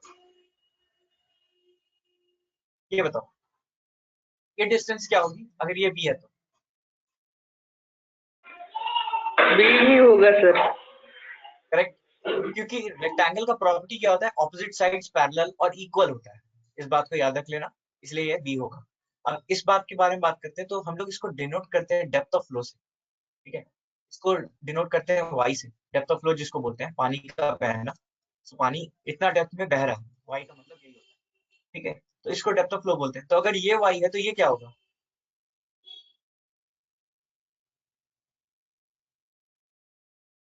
वाई होगा सर। वाई होगा क्योंकि ऑपोजिट साइड पैरेलल इक्वल होता है। अब ट्रेपेजॉइडल में आते हैं। सो ट्रेपेजॉइडल में मुझे ये बताओ कि अगर ये मेरा बी है, ये अगर मेरा बी है और ये मेरा अगर वाई है, ठीक है? और इसका स्लोप मैं तुमको डिफाइन कर दे रहा हूँ, इसका स्लोप मान लो कि 1 वर्टिकल इज टू 1 हॉरिजॉन्टल है, या फिर z हॉरिजॉन्टल है, हमको नहीं पता कितना हॉरिजॉन्टल है बट z हॉरिजॉन्टल है। तो बताओ तुम उसका कि इसका टॉप पार्ट क्या होगा, इसका टॉप मतलब इसका जो ऊपर का वैल्यू आएगा वो क्या आएगा, और ये जो साइड में दिख रहा है ना ये वैल्यू क्या आएगी? अगर तुम लोग को आइडिया है कुछ तो ज्योमेट्री का बता सकते हो तो बताओ, अगर नहीं बता सकते तो मैं बताऊंगा ए टू जेड। सर कुछ बी आइडिया है? Plus 2z y। B plus 2z y, लेकिन 2z कैसे? y। कैसे? हाउ? सर क्यों? स्लोप ये y है 1:z, मतलब एक y है, अनदर zy होगा। zy both side plus b। Z Y कैसे होगा, चलो मुझे ये बताओ, जेड वाई कैसे होगा? सर स्लोप स्लोप मतलब वन साइड, मतलब स्लोप यदि हमारा वर्टिकल y है तो हॉरिजॉन्टल zy होगा, मतलब z मल्टीप्लिकेशन होगा। तो z इंटू वाई क्यों कर रहे हैं हम लोग? हम लोग तो मतलब मान लो कि z इंटू वाई क्यों कर रहे हैं, मेरा क्वेश्चन तो ये डेप्थ है। को तोड़ के और थोड़ा सा तोड़ते हैं इसको, y लिए z ना इंटू वाई इसलिए। क्यों कर रहे हैं हम लोग, ये बताओ। सर डेप्थ को वाइड लिए, उनके कनेक्शन में जो स्लोप आएगा मतलब हॉरिजॉन्टल डिस्टेंस आएगा वो जेड वाई होगा ना।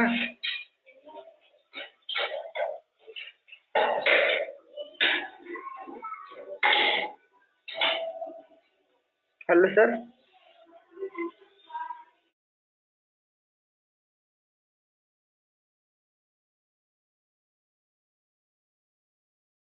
हेलो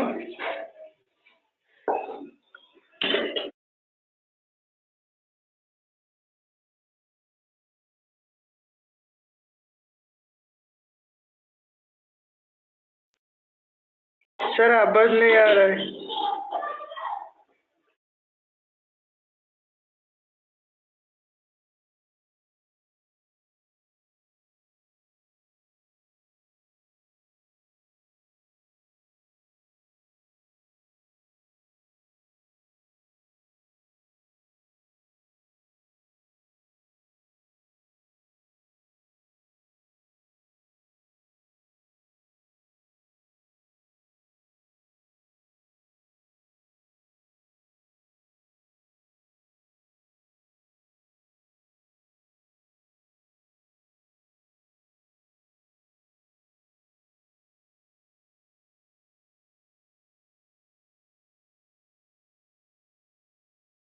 हाँ हेलो, आवाज आ रही है मेरी?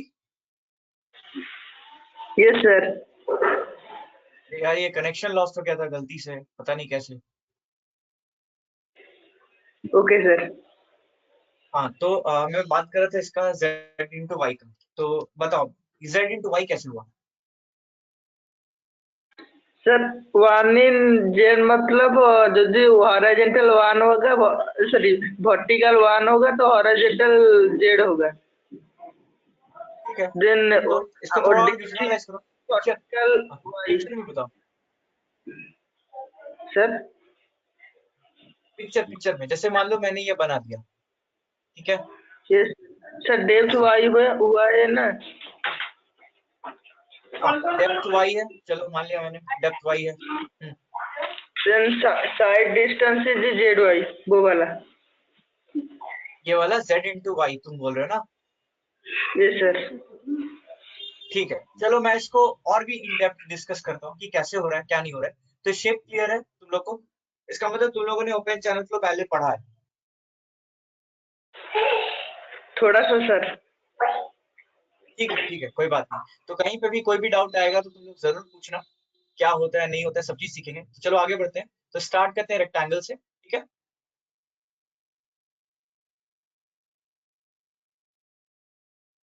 तो चलो अब ये नोट्स लिख लेना तुम लोग, ठीक है ना? ये पिक्चर मत बनाना, वो जो एकदम राइट हैंड साइड, जो एकदम राइट हैंड साइड में बना है वो मत बनाना, बट खाली शेप बना देना। आगे बढ़े? Okay sir. या तो चलो आगे जाते हैं। तो सबसे पहले तुम लोग को कुछ टर्मिनोलॉजीज जानना है, बहुत जरूरी है, ठीक है? तो टर्मिनोलॉजी में सबसे पहले आता है मेरा depth of flow. Depth of flow होता क्या है? इस चिड़िया का नाम है। तो डेप्थ ऑफ फ्लो का मतलब हो गया कि जितना डेप्थ में पानी बह रहा है, बस वही हमारा डेप्थ ऑफ फ्लो हो जाता है। डेप्थ ऑफ फ्लो का मतलब होता है कि जितना डेप्थ में हमारा पानी बह रहा है वही हमारा डेप्थ ऑफ फ्लो हो जाता है, ठीक है? इतना क्लियर है? Yes sir. ठीक है, अब आते हैं हम लोग इसमें कि ये मेरा जो होता है, ये होता है तुम्हारा बेड, इसको बोलते हैं बेड विड्थ। और हम लोग जो चैनल है ना वो ऐसा देख रहे हैं, ठीक है? ऐसा समझना, हम लोग जो चैनल देख रहे हैं ना वो इस तरह से देख रहे हैं, ऐसे है चैनल मेरा। और ये जो चैनल है ऐसे जो जा रहा है, पानी ऐसे बह रहा है यहाँ पर, मतलब पानी पीछे से इतना इतना बहते हुए आ रहा है, ठीक है? तो हम लोग ये वाला पार्ट को सामने से काट करके देख रहे हैं, तो हम लोग को इतना मिल रहा है कि इतना पानी मेरा बह रहा है, से मेरा डेप्थ ऑफ फ्लो हो जाता है, ठीक है? ये मेरा बेडविड्थ हो जाता है। अगर हम वेटेड एरिया की बात करें तो हमारा यही वाला एरिया कंसिडर करेंगे जो फ्लो एरिया है हमारा, जिसको क्रॉस सेक्शन से जो पानी नहीं बह रहा है ना, वो वाला, ये वाला एरिया कंसिडर करेंगे। तो नेक्स्ट टर्म आता है मेरा वेटेड एरिया। सो वेटेड एरिया का मतलब हो गया कि ये अगर मेरा है तो ये पार्ट जितना में पानी फ्लो करेगा उस सारे एरिया को हम लोग वेटेड एरिया बोलेंगे। इतना क्लियर है? तो बताओ। Yes sir. ठीक है, तो स्नेहा तुमको क्लियर है? जी सर, क्लियर है सर। तो थर्ड पार्ट बात करते हैं, इसका थर्ड टर्मिनोलॉजी है, बोलते हैं इसको वेटेड पैरामीटर।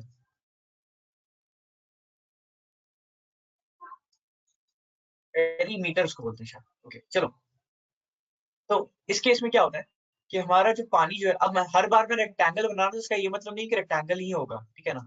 तो थर्ड पार्ट जो होता है, मैं इस फॉर्मेट में लिख रहा हूँ, लेकिन तुम लोग अपने कॉपी में सही से लिखना 1 2 3 करके प्रॉपर।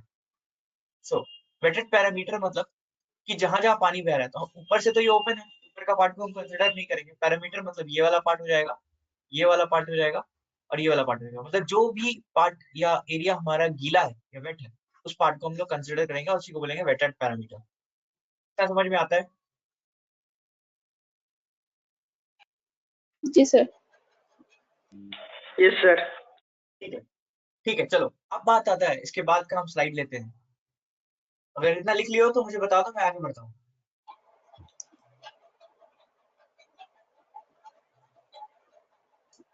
बढ़ो आगे। जी सर, बढ़िया। Yes sir. ऑल राइट, चलो आगे बढ़ते हैं। तो उसके बाद आता है मेरा इसके बाद जो बात आती है सबसे इम्पोर्टेंट, अभी सबसे अच्छा चीज भी है जहाँ से क्वेश्चन पूछा जाता है। सो मेरा जो फोर्थ या फिफ्थ जो भी पॉइंट है उसको हम लोग बोलते हैं हाइड्रोलिक रेडियस। हाइड्रोलिक रेडियस जहाँ से बेसिकली क्वेश्चन पूछा जाता है। सो हाइड्रोलिक रेडियस का फॉर्मूला क्या होता है भाई? बोलेगा सबको कि होता है wetted area bye wetted parameter. Wetted area होगा बाय वेटेड पैरामीटर। अब इसको याद कैसे रखेंगे वो चीज इंपॉर्टेंट है, राइट? तो हम लोग इसको लिख सकते हैं वेटेड एरिया, ठीक है ना, जो गीला एरिया है वो डिवाइडेड बाय वेटेड पैरामीटर, जो गीला पैरामीटर है वो वो हम लोग को कंसिडर करना होगा, ठीक है, इस तरह से। तो इसको याद कैसे रखेंगे? तो याद रख लो, इसका फॉर्मूला हो जाता है R is equal to A by P। तो तुम लोगों ने एक वर्ड सुना होगा रैप,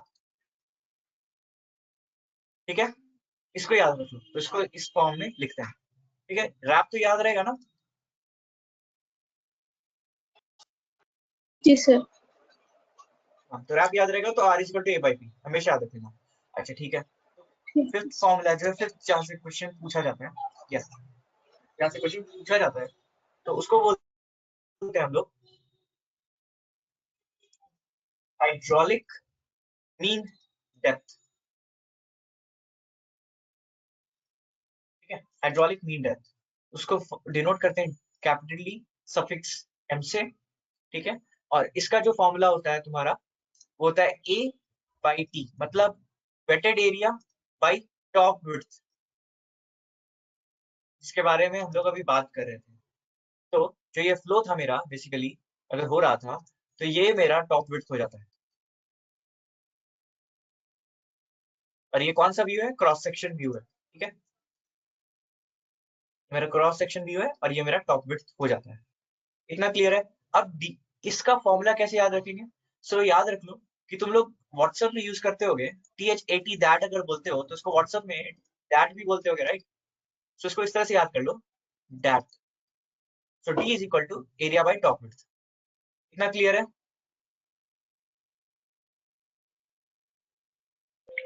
जी sir. Yes sir. Okay, so तुम लोग ऐसे याद रखो rap that. So rap that इससे याद हो जाएगा तुम लोग को, हाइड्रोलिक रेडियस पता चल जाएगा और इससे तुमको हाइड्रोलिक मीन डेप्थ भी पता चल जाएगा। क्लियर? जी सर। ठीक है, बहुत अच्छी बात है। आगे बढ़ता हूँ मैं, इसको लिख लो पहले, उसके बाद मैं आगे बढ़ता हूँ। लिखिए ऐसे। लिख दिया तो सर। आगे बढ़ते हैं, चलो। Okay okay, sure sure. तो आगे बढ़ते हैं हम लोग। जब बात कर रहे थे हम लोग ज्योमेट्री की, तो चलो एक एक करके सबका ओपन चैनल फ्लो के जो जितने भी हम लोग टिपिकल टाइप्स पढ़े हैं उन सारे ज्योमेट्री को एक एक करके खोल के देखते हैं एक्चुअली है क्या। सो सबसे पहला आता है मेरा रेक्टेंगुलर चैनल, ठीक है। अब हम इसमें फ्लो की बात नहीं करेंगे, अभी सिर्फ हम ओपन चैनल की बात कर रहे हैं, ठीक है। रेक्टेंगुलर चैनल मतलब रेक्टेंगल ओपन चैनल, ठीक है, इसके बारे में हम लोग बात करेंगे। सो किस शेप में होगा? ऑब्वियसली एक रेक्टेंगल के शेप में होगा। अब मैं रेक्टेंगल, ये थोड़ा टेढ़ा हो गया है बट सीधा होना चाहिए था, ठीक है ना, तुम लोग सीधा ही बनाना अपने कॉपी में। और यहाँ पे पानी फ्लो कर रहा है। अब ये कौन सा व्यू है? क्रॉस सेक्शन व्यू है। इतना तो क्लियर है तुम लोग को?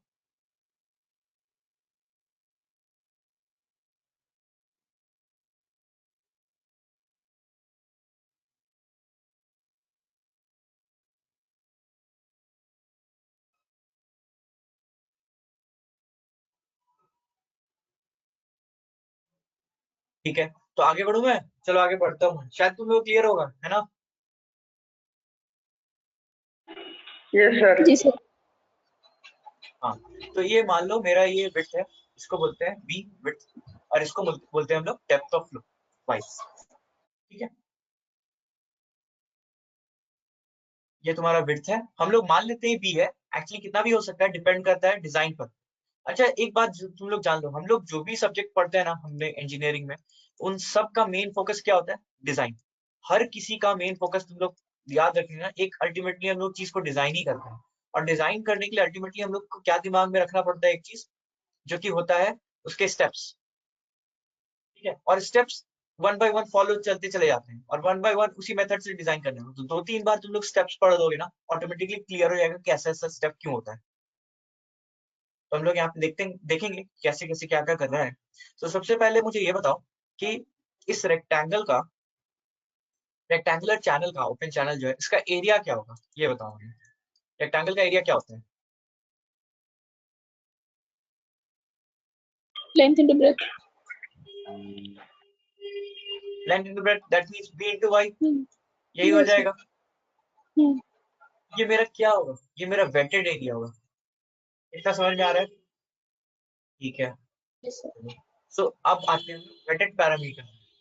यस, वेटेड पैरामीटर के बारे में बात करते हैं। तो उसका पैरामीटर क्या होता है रेक्टेंगल का?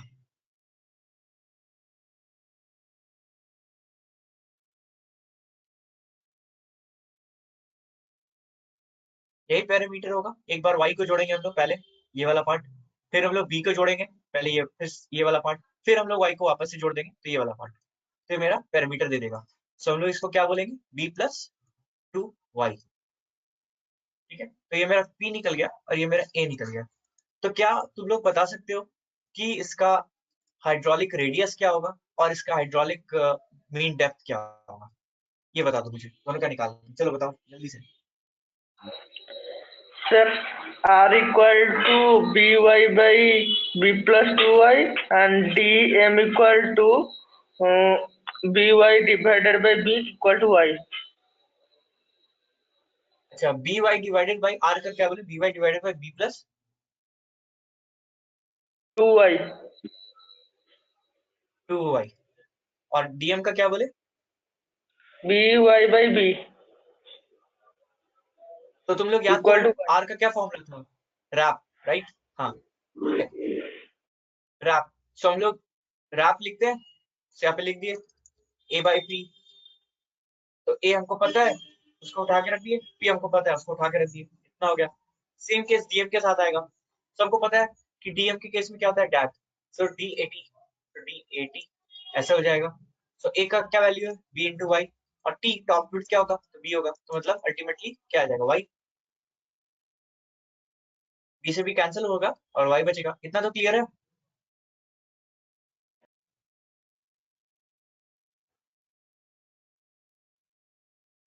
इसमें Yes, कोई sir. डाउट हो तो पूछो कहीं पे भी। हाँ ठीक है, इसमें कहीं पे भी कोई डाउट हो, किसी को भी तो पूछ लो अभी। No, sir. ठीक है, दोनों को ही को, तुम लोग दोनों को कोई डाउट नहीं है? नहीं सर। ठीक है, आगे बढ़ते हैं। तो ये मेरा कंप्लीट हो गया। बस तुमको यहाँ पे क्या है, इसको एक ब्रैकेट के अंदर डाल दो इस तरह से, और एक डी एम को ब्रैकेट के अंदर डाल दो। इसमें हम लोग बाद में at the end of this class एक टेबल फॉर्म करेंगे जिसको हम लोग को याद रखना होगा। आगे बढ़ते हैं।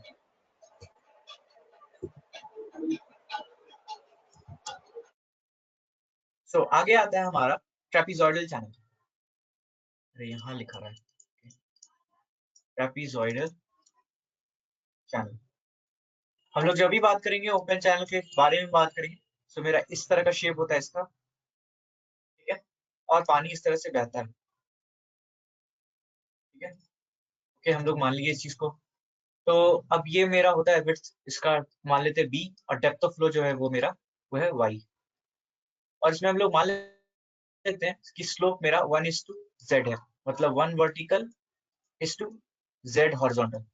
अब इसका मतलब क्या होता है वो तो हम लोग देखेंगे, बट सबसे पहले ये बता दो कि इसका एरिया क्या होगा। एरिया ऑफ ट्रेपीजॉइडल कैसे निकालते हैं बताओ?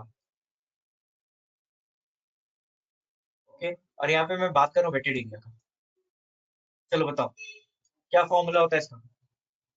Sir, half plus b plus b plus 2y 2zy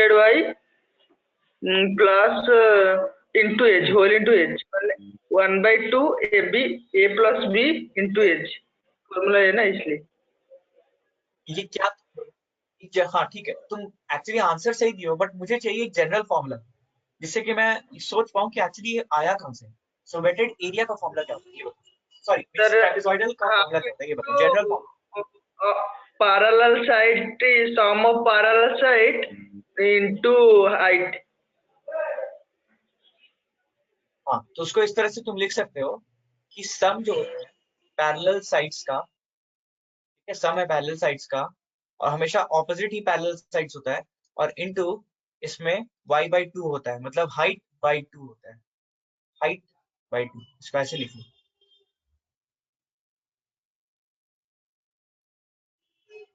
ठीक है, अभी के लिए मान लो कि हमको इसका टॉप विड्थ तो पता है नहीं, अभी के लिए मान लो कि इसमें इसका टॉप विड्थ t है, मान लेते हैं टॉप विड्थ इसका कुछ t है, तो सम ऑफ पैरेलल साइड्स क्या हो जाएगा, b plus t into height इसका क्या होगा, मतलब फ्लो, पानी का जितना फ्लो कर रहा है उसको 2 से डिवाइड कर देंगे। यहाँ तक कोई डाउट है तो पूछ लो अभी। अच्छा, अगर तुमको ये वाला फॉर्मूला नहीं भी याद है ना, तो भी तुम ट्रेपेजॉइडल का एरिया निकाल सकते हो, तो बताओ कैसे, कोई तरीका जानता है इसका? अगर तुमको फॉर्मूला नहीं भी याद है ना ये ट्रेपेजॉइडल का, तो भी तुम निकाल सकते हो, और उसका भी एक तरीका है कैसे निकाल सकते हो। 2 triangle area plus rectangular area. हाँ, तो मतलब 2 राइट एंगल ट्रायंगल, सिर्फ ट्रायंगल नहीं होगा, राइट एंगल ट्रायंगल होगा, तो उस केस में हम लोग इस तरह से बनाएंगे, इसको एक परपेंडिकुलर ड्रॉप करेंगे, और ये दोनों का जो एरिया होगा ना सेम ही आना चाहिए, क्योंकि हम लोग इसको डिजाइन कर रहे हैं। तो एक रेक्टेंगल ये बनेगा, इसका एरिया जोड़ देंगे हम लोग, और एक इसका एरिया, और एक इसका area. So right angle triangle का एरिया होता है half into base into height. So उस मेथड से भी निकालेंगे तो हम लोग को यही मिलेगा अल्टीमेटली, ठीक है। और इसमें इन डेप्थ जाने की जरूरत है, तुम ही लोग बताओ, अगर इतना नहीं पता हो तो मैं इन डेप्थ नहीं जाऊंगा, तुम लोग अगर पता हो तो इट्स ओके, मैं थोड़ा आगे बढ़ता हूँ।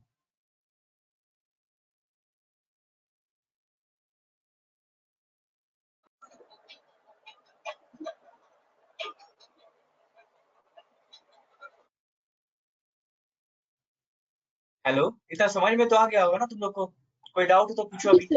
नहीं नहीं डाउट नहीं सर। तो आगे बढ़ते हैं, पहले तो इसका वेटेड, हाँ बोलो बोलो बोलो, कुछ बोल रही हो? नहीं सर गला खराब था, नहीं कुछ नहीं बोल रही। अच्छा अच्छा, ठीक है।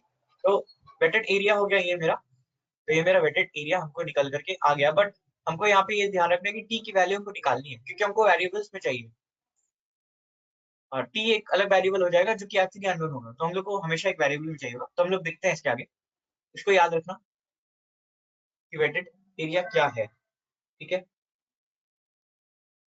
चलो आगे बढ़ते हैं हम लोग। आगे वेटेड एरिया निकालने के बाद हम लोग निकालेंगे इसका वेटेड पैरामीटर। सो वेटेड एरिया मैं यहाँ लिख लेता हूँ पहले ही, सो जो कि मेरा आया था b plus T into y/2। अब बात करते हैं हम लोग वेटेड पैरामीटर की, तो ये कितना होगा। अब वेटेड पैरामीटर के बारे में बात करें तो ये मेरा अगर ट्रेपेजॉइडल चैनल था, तो भी है इस तरह से, पानी इसमें फ्लो कर रहा है, ये मेरा विड्थ है, ये मेरा डेप्थ है फ्लो का, और इन दैट केस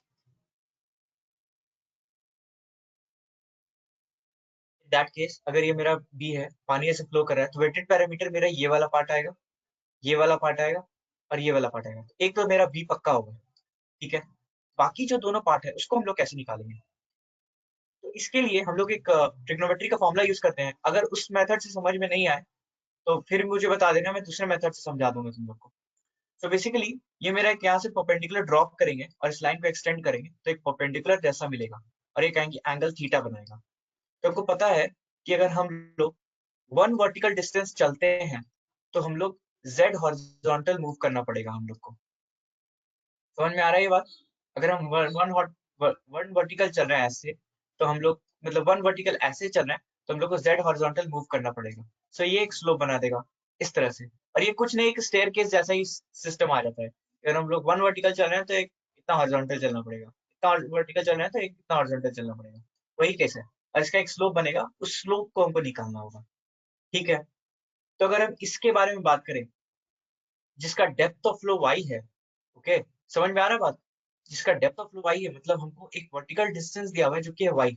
सो अगर एक वर्टिकल था तो हम लोग z हॉरिजॉन्टल इस्तेमाल करते थे, तो अगर y वर्टिकल है तो कितना हॉरिजॉन्टल हम लोग इस्तेमाल करेंगे, तो z by 1 into Y, so ये हो जाएगा z इंटू वाई, समझ में आ रहा है। Yes sir. ये यहाँ पे मैंने सिर्फ, हाँ सिर्फ और सिर्फ यूनिटरी मेथड फॉलो किया है। अब तुम लोग को अगर ये नहीं अगर समझ में आता था कि कैसे क्या होता है तो इसको तुम एक साइड में लिख सकते हो अलग से, अदरवाइज नॉट रिक्वायर्ड। मैं तुम्हें बस सजेस्ट किया कि इस तरह से निकाल सकते हैं हम लोग।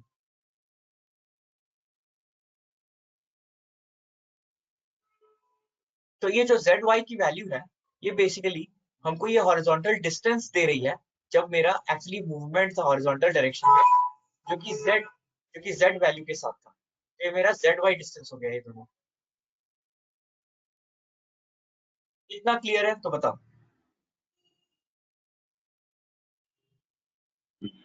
Yes sir. ठीक है, अब मेरा बात आता है कि इसमें हम लोग कैसे निकालेंगे इसके जो साइड्स हैं उसको कैसे निकालेंगे। मतलब ये मेरा मान लो इस पार्ट को मैं तुम लोग को थोड़ा हाईलाइट करके बड़ा करके इसमें इस फॉर्म में दिखा रहा हूँ, देखो इधर। ठीक है, बड़ा तो नहीं हुआ, छोटा बड़ा ही कर देता हूँ मैं। ठीक है, ये मेरा हो गया एक राइट एंगल ट्रायंगल। ये तो हमको पता चल गया कि मेरा जेड वाई है, राइट, जेड वाई है। और ये मेरा हमको पता है कि डेप्थ ऑफ फ्लो कितना है इसका, तो ये वाई है। तो अगर ये राइट एंगल ट्रायंगल है तो हम लोग पाइथागोरस थ्योरम, उसको आज के डेट में पाइथागोरस बोला जाता है लेकिन एक्चुअली ये बॉयडाइन थ्योरम हो गया है।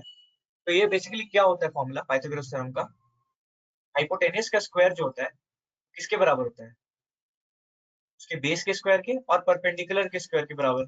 सो ये जो मेरा हाइपोटेनस जो ये है वो जो इज इक्वल टू आएगा, वो आएगा क्या, जेड वाई का स्क्वायर प्लस वाई का स्क्वायर। तो मतलब बेसिकली क्या बन जाता है मेरा, बताओ बताओ। वाई स्क्वायर है, ठीक है ना, वाई जेड नहीं है। Y root over Z square plus 1। हाँ, वन। इतना क्लियर है। Y yes root sir. Under 1 plus Z square. ये स्टेप कैसे किया है मैंने, ये क्लियर है तुम लोग को, कोई डाउट तो नहीं है ना इसमें।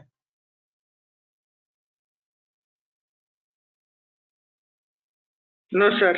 अगर डाउट है तो पूछ सकते हो, हाँ डाउट है तो पूछो, कोई वैसा वाला बात नहीं है, मैं बताऊंगा इसमें भी अगर डाउट हो तो। ठीक है, इतना क्लियर है, मैं आगे बढ़ूं। Yes sir. ठीक है, तुम दोनों को भी तो आंसर करो यार, दो ही लोग हो। हाँ सर, डाउट नहीं है सर। ठीक है, तो आगे बढ़ते हैं। तो इसमें हम लोग को इतना समझ में आ गया ये वाली वैल्यू कितनी है। तो वेटेड पैरामीटर जो हो जाएगा मेरा, सो बी तो होगा 2 टाइम्स वाई। 2 टाइम्स क्यों, क्योंकि ये वाला एरिया हमको ऐड करना है और सिमिलरली हमको ये वाला भी एरिया ऐड करना है। ठीक है, इसलिए 2y root under 1 plus Z square हम लोग लिख सकते हैं कि नहीं, ये बताओ मुझे। ये जो मैंने लिखा है ये करेक्ट है कि नहीं। Yes sir. करेक्ट है, तो अब हम लोग इसका एरिया भी निकाल लेते हैं। तो b प्लस टॉप बिट्स हमको पता चल गया कि b प्लस 2zy है, राइट, ये zy प्लस ये zy, so 2zy into y by 2, ये तो हम लोग लिख सकते हैं, ये पूरा एक ब्रैकेट में होगा, ठीक है ना, ऐसे। सो हम लोग इसको लिख सकते हैं b plus 2zy into y by 2। ठीक है, ये मेरा एक मतलब ये मेरा हो गया ऊपर का वेटेड एरिया और एक हो गया वेटेड पैरामीटर। ये दोनों चीज को तुम लोग अच्छे से कॉपी में लिख करके एक ब्रैकेट के अंदर डाल दो, इस तरह से अलग से लिख लेना। से वेटेड एरिया लिखना है तो वेटेड एरिया ऐसे लिखना, और बी प्लस 2zy इसको ब्रैकेट में डालना इंटू y बाई 2, इस तरह से लिखो, और वेटेड पैरामीटर लिखो और यहाँ पे लिखो b plus 2y root under 1 plus Z square, और इस तरह से इस पूरे को ब्रैकेट के अंदर डाल देना। दोनों को एक बढ़िया से ब्रैकेट के अंदर डाल के अलग अलग लिख लेना। अगर बोलो तो मैं इसको क्लियरली लिख कर दिखा देता हूँ, वो क्लियरली लिख के दिखा देता हूँ क्या पूछ रहा हूँ मैं। सो मेरा पहला जो आ रहा है वेटेड एरिया जो आ रहा है वो मेरा आ रहा है, बताओ क्या था। b plus 2zy whole into y by 2. हाँ, b प्लस 2y बाई 2, ठीक है। और मेरा वेटेड पैरामीटर क्या था, b plus 2zy whole into 2zy है, हाँ 2zy है। 2zy लिख रहा हूँ मैं। इंटू y/2 नहीं sir, b plus 2y, B हाँ b plus 2y B plus 2y root under 1 plus root under 1 plus जी z सर, ऐसा होगा ना कुछ। ये सर। हाँ हाँ तो ऐसा होगा ना। देखो देखो स्नेहा, देख लो कहीं गलत हो रहा है तो अभी बता दो हाँ मुझको, सर, वो वेटेड कहीं नहीं एरिया समझी हो मैंने तो पूछ लो मुझसे। अलग लिख दिया था। फॉर्मूला एक ही जगह पे लिखा हाँ है, पर वो हाँ मुझे लगा था। साइड पे लिख दिया था तो हाँ दिखा नहीं, ठीक गलती हो गया। ठीक है चलो कोई बात नहीं। अच्छा वो मैंने पूछ लिया, तो अब दोनों को हाँ एक जगह ऐसे ब्रैकेट में डाल के लिख लो। जी सर, हो गया सर। अच्छी बात है। अब तो तुम लोग मुझे ये बताओ, आर और डीएम की वैल्यू क्या आएगी इसमें। बहुत खतरनाक इक्वेशन बनेगा बट फिर भी मुझे बताओ।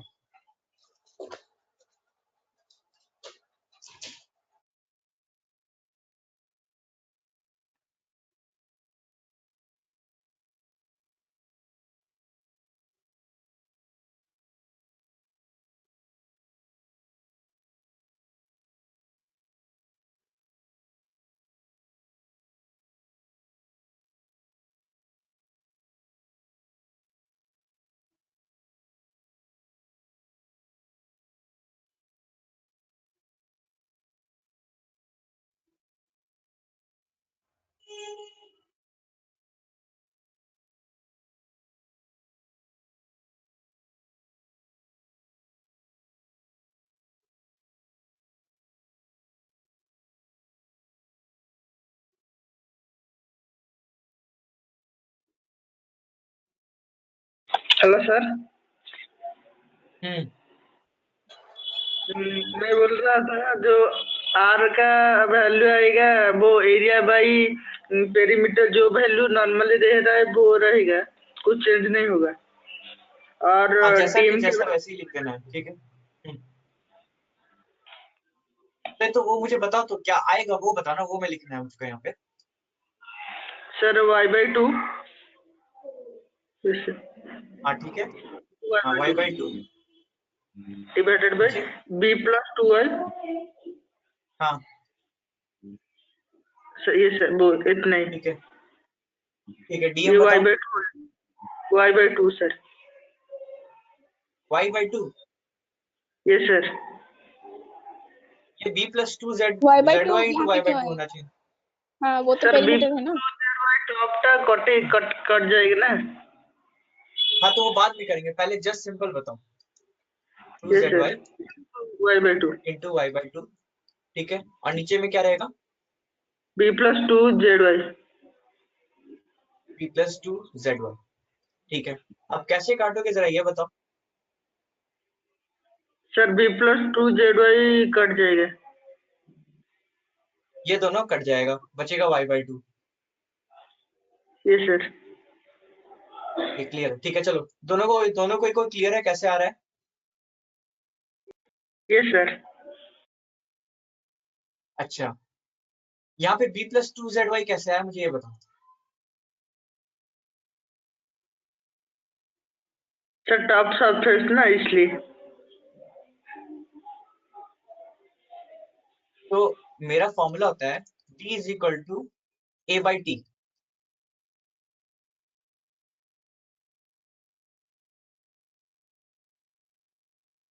हेलो। ये सर। अरे यार आवाज नहीं आ रहा है क्या मेरा? आवाज आ रहा है ना मेरा? सर सर थोड़ा सा रुक गया मुझे बीच में। अच्छा अब आ रहा है। जी सर, ये क्लियर है। सर। हाँ ठीक है चलो। हाँ तो आ रहा है ना आवाज मेरा। तो हाँ तो हम लोग वेटेड यहाँ पे थे कि यहाँ पे मेरा b प्लस 2zy आ रहा था इंटू y/2। ये जो 2zy है उसके बारे में बात करें थे हम लोग। तो मेरा एक्चुअली एरिया कितना आ रहा है उसके बारे में बात करें तो एरिया है कितना, एरिया आएगा कितना ये बताओ पहले।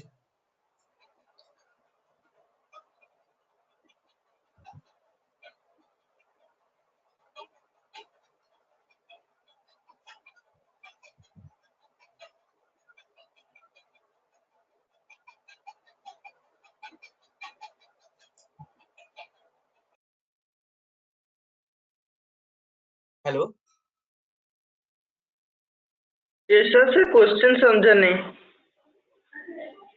देखो यहाँ पे मैंने बोला वेटेड एरिया इतना ब्रैकेट में करके लिख लेना, ठीक है। जी सर। Yes sir. हाँ, तो तुम लोगों ने मतलब यहाँ पे एक्चुअली यहाँ पे 2zy जो मेरा ट्रेपिजॉइडल था इस शेप में था, याद रखो इस चीज को, याद रखना अभी जो मैं बताऊंगा, इसलिए जी मैंने सर। कैलकुलेट करने के लिए बोला है। हाँ, तो ये मेरा जो ट्रेपिजॉइडल था, पानी इसमें इस तरह से फ्लो कर रहा है, राइट। मेरा ये बी है, तो ऑब्वियसली ये जो डिस्टेंस आ रहा था मेरा वो zy था, ये भी zy हाँ। था, ये मेरा बी था। तुम लोगों ने यहाँ पे सिर्फ zy को ऐड किया, यहाँ पे बी और ऐड करना है तुम लोग।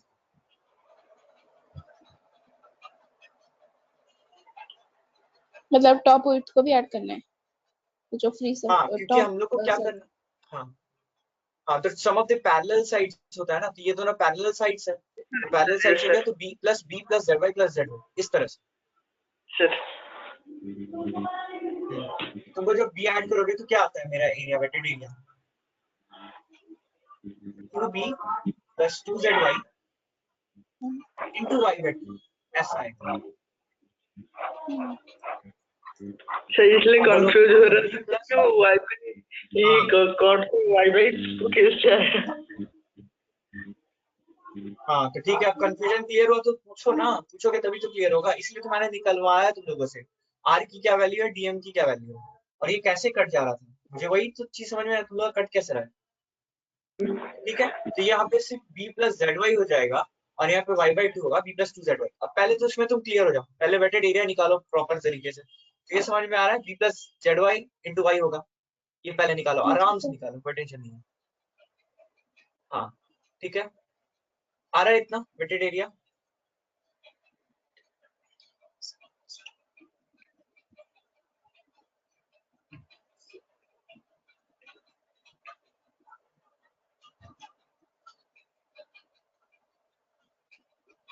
Yes sir, y whole into b plus zy।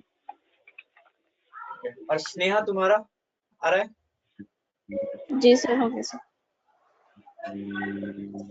ठीक है, हो गया नहीं, बताओ आ रहा है, नहीं तो फिर मैं बताऊंगा अच्छे हाँ से सर, बताऊंगा, आ ठीक गया है। सर। और हो गया, कोई मतलब टेंशन आ लेने गया। बात नहीं है, क्योंकि हाँ ठीक है, अच्छा। तो डीएम की वैल्यू बता दो कितनी आ रही है, मतलब हाइड्रोलिक मीन है।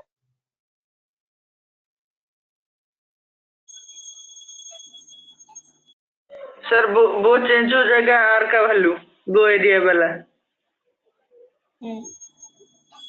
ये वाला तो एरिया का वैल्यू चेंज हो जाएगा, तो आर का वैल्यू बताओ कितना आएगा। दोनों निकालो निकालो, बताओ। सुपर है sir B y plus whole Z Y into Y हो जाएगा, B plus Y one 1 plus plus z square, Z z square. square। ये लो, ये मेरा आर का वैल्यू आएगा जो कि करेक्ट है, और ये मेरा डीएम का वैल्यू आ जाएगा कितना, सेम है जो ऊपर में लिखा हुआ है। ठीक है, इतना क्लियर हो गया तुम लोग को। Yes sir.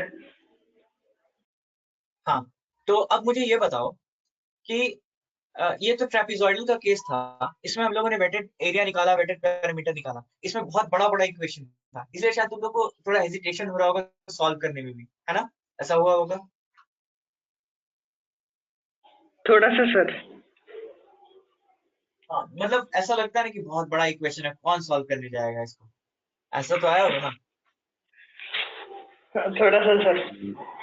तो हाँ, तो इससे क्या करना है तुमको, एक बात सच ट्रूथ बता देता हूँ, जनरली ट्रेपेजॉइडल सेक्शन से बहुत कम क्वेश्चन पूछे जाते हैं, क्योंकि ये क्वाइट कॉम्प्लेक्स होता है, और उन लोग को भी पता होता है स्टूडेंट लोग को कि ये फेज में इतना बड़ा फॉर्मूला याद रखना थोड़ा मुश्किल होता है, बट इतना भी नहीं है कि डिफिकल्ट होता है। तुम लोग इतने क्वेश्चन सॉल्व करोगे जितना मैं करवाऊंगा ना, तो याद हो जाएगा बहुत अच्छे से। तो फॉर्मूला को याद रखना नहीं है तुमको, डीएम और आर की वैल्यू तो पक्का नहीं याद रखनी है, तुमको क्या याद रखना है, वेटेड एरिया और वेटेड पैरामीटर कैसे निकालते हैं, बस इतना याद रखना है। ठीक है, इतना समझ में आता है? अगर इतना समझ में आता है तो हाँ बोलो, आगे बढ़ता हूँ मैं। Yes sir. जी सर। ठीक है, चलो चलो आगे बढ़ते हैं।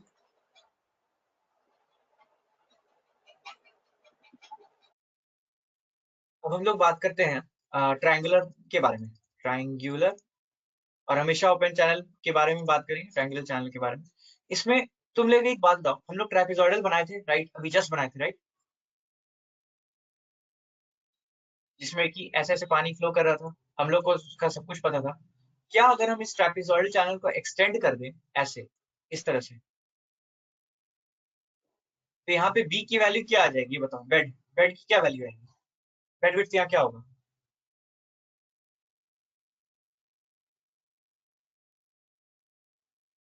तो 0 होगी। 0 हो गया राइट। तो तुम जो ट्रेपेजॉइडल का क्वेश्चन में, ट्रेपेजॉइडल का इक्वेशंस में जो तुम निकाले थे, वहां पे जस्ट बी की वैल्यू 0 पुट कर दो, तुमको सारा चीज मिल जाएगा ट्रायंगुलर के लिए।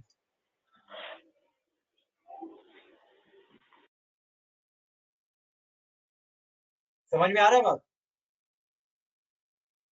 Yes sir. तो चलो इसका एरिया बता दो। तो एरिया ट्रेपेजॉइडल में जो निकाले थे वहां पे जस्ट बी की वैल्यू को 0 रख दो। तो तुमको अब बस दो ही फॉर्मूला याद रखना, रेक्टेंगुलर का और ट्रेपेजॉइडल का, बाकी तो तुम निकाल ही लोगे। एक खाली सर्कल का हम बता देते हैं कैसे क्या होता है उसका, उसका भी हम कॉन्सेप्ट बता देंगे। लेकिन अभी ये बताओ, चलो एरिया क्या होगा ट्रायंगुलर का, वेटेड एरिया? Sir 2yz।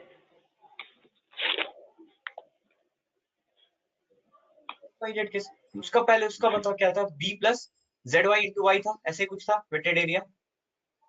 जी सर। जी सर, हाँ सर, हाँ, वाइडा इंटू मल्टीप्लाई करना। तो यस सर।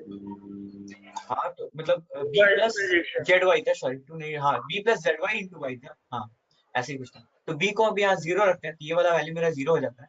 तो वेटेड एरिया अभी जो मैं लिखवा रहा हूँ ना इक्वेशन, उसको लिखना है तुमको एक एक स्टेप में, प्रॉपर तरीके से अपने कॉपी में अच्छे से बना के।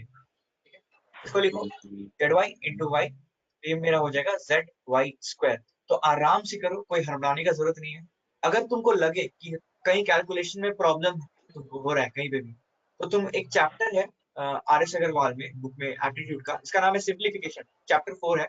उस बुक को उठाओ, उस चैप्टर को खोलो, उस क्वेश्चन बनाना स्टार्ट करो, कुछ पढ़ने का जरूरत नहीं है, तुम्हारा सिंप्लीफिकेशन अपने आप स्ट्रांग हो जाएगा। कोई भी चीज को सॉल्व करने का तरीका तुमको तुरंत मिल जाएगा, चाहे कोई भी कैसा भी इक्वेशन हो। अगर और दैट टू विद परफेक्शन। आगे बढ़ते हैं, वेटेड पैरामीटर के बारे में, वेटेड पैरामीटर के बारे में बात करेंगे हम लोग। तो अगर कोई भी चीज का वेटेड पैरामीटर, सॉरी कोई भी चीज नहीं, ट्रेपेजॉइडल का वेटेड पैरामीटर फॉर्मूला था, क्या था बताओ?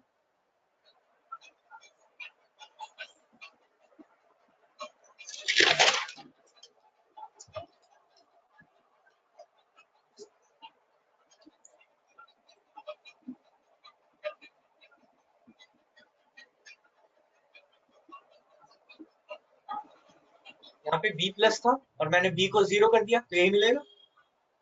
जी सर।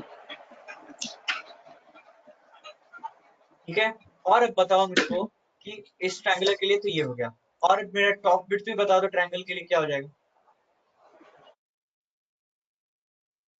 Sir 2yz। हाँ ठीक है, इतना समझ में आ रहा है तुम लोगों को? Yes sir. इतना क्लियर है? जी सर। हाँ। तो क्वेश्चन तुमको कैसा भी पूछे, तुम्हें बस b की वैल्यू 0 रखनी है। अगर ट्रायंगुलर से क्वेश्चन आएगा तो ट्रेपेजॉइडल के इक्वेशन में b की वैल्यू 0 रख के इस तरह से बना लेना है। अब जनरली क्वेश्चन तुमको किस तरह से पूछेगा, कैसे घुमाएगा, वो सब चीज के बारे में हम लोग जब क्वेश्चन सॉल्व करेंगे तो डिस्कस करेंगे। तो अभी मूव ऑन करते हैं सर्कुलर चैनल के बारे में, जो कि एक्चुअली हम लोग आज का लास्ट टॉपिक होगा। और एक चीज समझ लो, इतना तुमको याद रखने का जरूरत नहीं है, तुमको सिर्फ दो ही चीज याद रखना है इस सब में से, एक है वेटेड एरिया और एक है वेटेड पैरामीटर, बस। और ये दोनों ही चीज घूमता है कंप्लीट ज्योमेट्री पे। 10th क्लास का जिसका मैथ्स का ज्योमेट्री पार्ट स्ट्रांग होगा वो आराम से इसको याद रख लेगा। ठीक है, आगे बढ़ते हैं।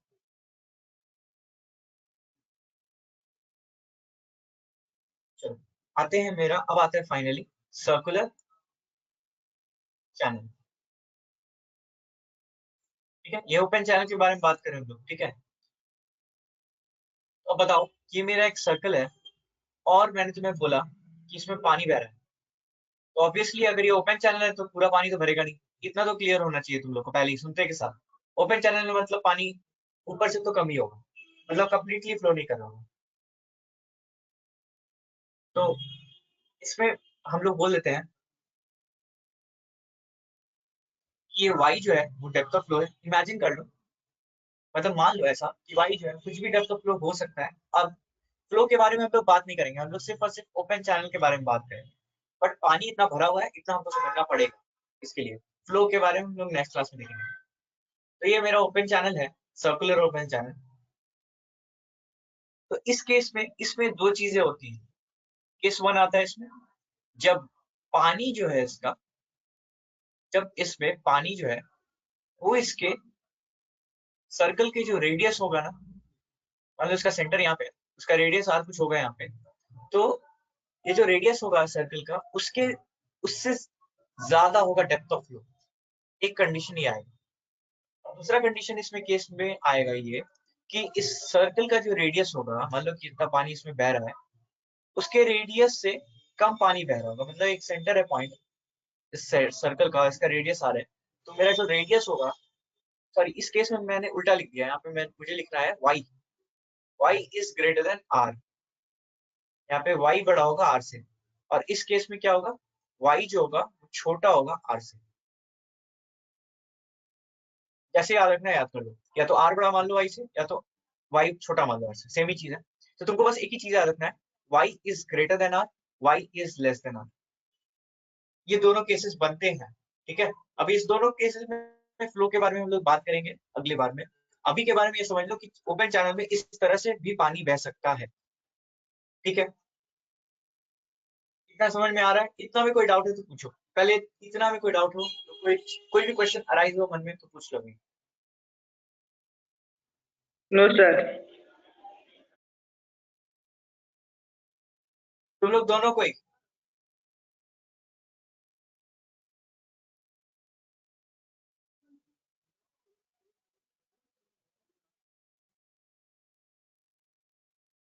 अरे आवाज नहीं आ रही क्या उस तक? ओके, चैट बॉक्स में message, no sir, okay fine, चलो। ओके तो आगे बढ़ते हैं। इसमें तो दोनों ही केसेस में एक तो तुम्हारा फ्लो इस तरह से होगा, तो तुमको समझ लो कि इस पॉइंट से अगर हम एक लाइन ड्रॉ करते हैं ऐसे, okay okay, no problem no problem, कोई दिक्कत वाली बात नहीं। मेरी आवाज तो आ रही है ना? मेरी आवाज अगर जा रही है तो कोई दिक्कत वाली बात नहीं है। Yes sir.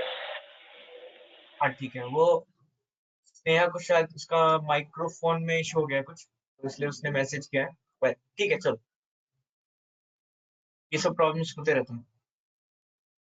तो ये मेरा आर है। तो ये जो मैं एंगल अभी मार्क कर रहा हूँ ना, उस पर ध्यान देना। ये जो एंगल थीटा है, ये यहाँ से लेकर के यहाँ तक जा रहा है, इसको हम लोग बोल देंगे 2 थीटा।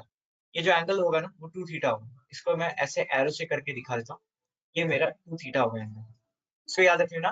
और ये हमेशा बाहर की तरफ होगा, मतलब हमेशा याद रखना जब y is less than r तो आउटसाइड बनेगा ये एंगल, आउटसाइड का एंगल होगा, ठीक है। इसको जब डिराइवेशन करेंगे तो और अच्छे से क्लियर होगा, कंफ्यूजन नहीं रखना है दिमाग में, अभी बस लिख लो कॉपी में, दैट्स इट। और इस केस में होगा कि ऐसे, और ये कैसे बनेगा, ये वाला जो एंगल हो जाएगा वो मेरा 2 थीटा होगा, और ये मेरा बनेगा अंदर की तरफ, मतलब इनर, इनर साइड, जो भी है इनर साइड होगा। सो इस तरह से ही होगा, ठीक है।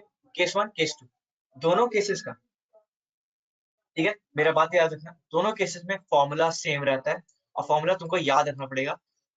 वो फॉर्मूला होता है, इसका डिराइव करने का भी तरीका है, बट वो डिराइवेशन तुम लोग को जानना नहीं है, पढ़ना भी नहीं है, कोई करता भी नहीं है। एक होता है R square under bracket theta minus sine 2 theta by 2, एक ये फॉर्मूला होता है एरिया का। और पेरीमीटर का फॉर्मूला होता है 2r थीटा। अब ये तो तुम पेरीमीटर पहले भी तुम पढ़े होगे ट्रिग्नोमेट्री में, कि अगर कोई भी सर्कल है, बहुत छोटा सा फॉर्मूला है कि कोई सर्कल है, अगर हम लोग को कोई एंगल पे सबटेंडेड है कोई सर्कल, थीटा उसका एंगल है, अगर हमको ये निकालना होता है उसका आर्क लेंथ, तो आर्क लेंथ क्या होता है मेरा, और मान लो वो आर्क लेंथ होता है, तो वो क्या हो जाता है मेरा, थीटा इंटू रेडियस, यही होता है। तो यहाँ पे क्या है, थीटा, थीटा यहाँ पे 2 थीटा है, इसलिए मैंने यहाँ 2 से मल्टीप्लाई कर दिया, तो यहाँ पे r थीटा हो जाता है, ठीक है, पैरामीटर।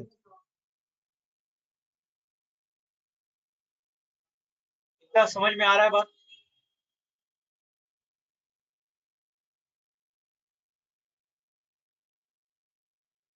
इसमें कोई डाउट है तो पूछो। अब ये एरिया सर कैसे निकालते हैं इसका, हाँ hello hello hello, one bar repeat. हाँ एक बार फिर से बता दूं। Yes sir. ओके चलो, एक ये मेरा सर्कल है, इसमें पानी ऐसे ऐसे भरा हुआ है, ठीक है। इस केस में क्या है कि मेरा डेप्थ ऑफ फ्लो जो है वो बड़ा है रेडियस ऑफ सर्कल से। एक ऐसे है, ये मेरा चैनल है ओपन चैनल, ये मेरा सर्कुलर ओपन चैनल के बारे में बात कर रहा हूँ, ओपन चैनल के बारे में बात कर रहा हूँ। मेरा डेप्थ ऑफ फ्लो इतना है,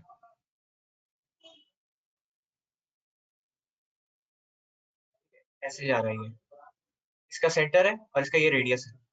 तो बेसिकली होगा क्या कि मान लो इसका यहाँ पे सेंटर होता है और यहाँ पे इसका रेडियस होता है ऐसे, तो ये जो एंगल सबटेंड करेगा, ये जो एंगल होगा 2 थीटा, और यहाँ पे जो ये एंगल सबटेंड करेगा ये जो होगा तुम्हारा 2 थीटा। और इस केस में क्या हो रहा है कि मेरा डेप्थ ऑफ फ्लो जो है कम है रेडियस ऑफ सर्कल से।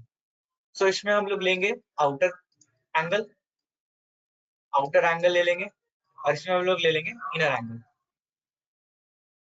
ठीक है। ये दोनों को केस में इतना समझ में आता है बात तो बताओ, फिर मैं आगे बढ़ूंगा। Yes sir. ठीक है, अब इसका एक ही दोनों का, ये दोनों केसेस है, ये केस 1 है इस तरह से और ये केस 2 है इस तरह से, ठीक है। और दोनों के केस में एक ही फॉर्मूला लगता है एरिया और पैरामीटर का। सो एरिया क्या बनता है इसमें, देख लो अच्छे से, ठीक है, दिख रहा है ना? सर केस वन का एरिया तो हाँ मतलब केस 1 का एरिया और केस 2 का एरिया दोनों के केस में सेम रहेगा और पैरामीटर भी सेम रहेगा, बट मैं बताता हूँ डिफरेंस कहाँ पे होगा, देख लो इधर।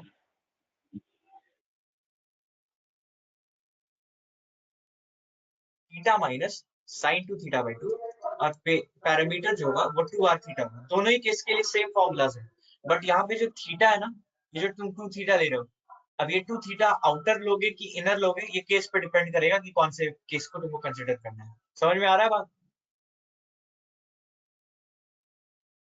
Yes sir. तुमको अच्छा ठीक है, तुमको भी, और स्नेहा तुमको भी सही ले रहा हूँ। चैट बॉक्स में रिप्लाई कर दो अगर ओके यस ओके ठीक है चलो। इतना तो मेरे ख्याल से क्लियर हो गया होगा तुम लोग को, और एरिया और पैरामीटर हमारा निकल चुका है। इस तरह से तुम लोग को बस याद रख लेना है चीज को।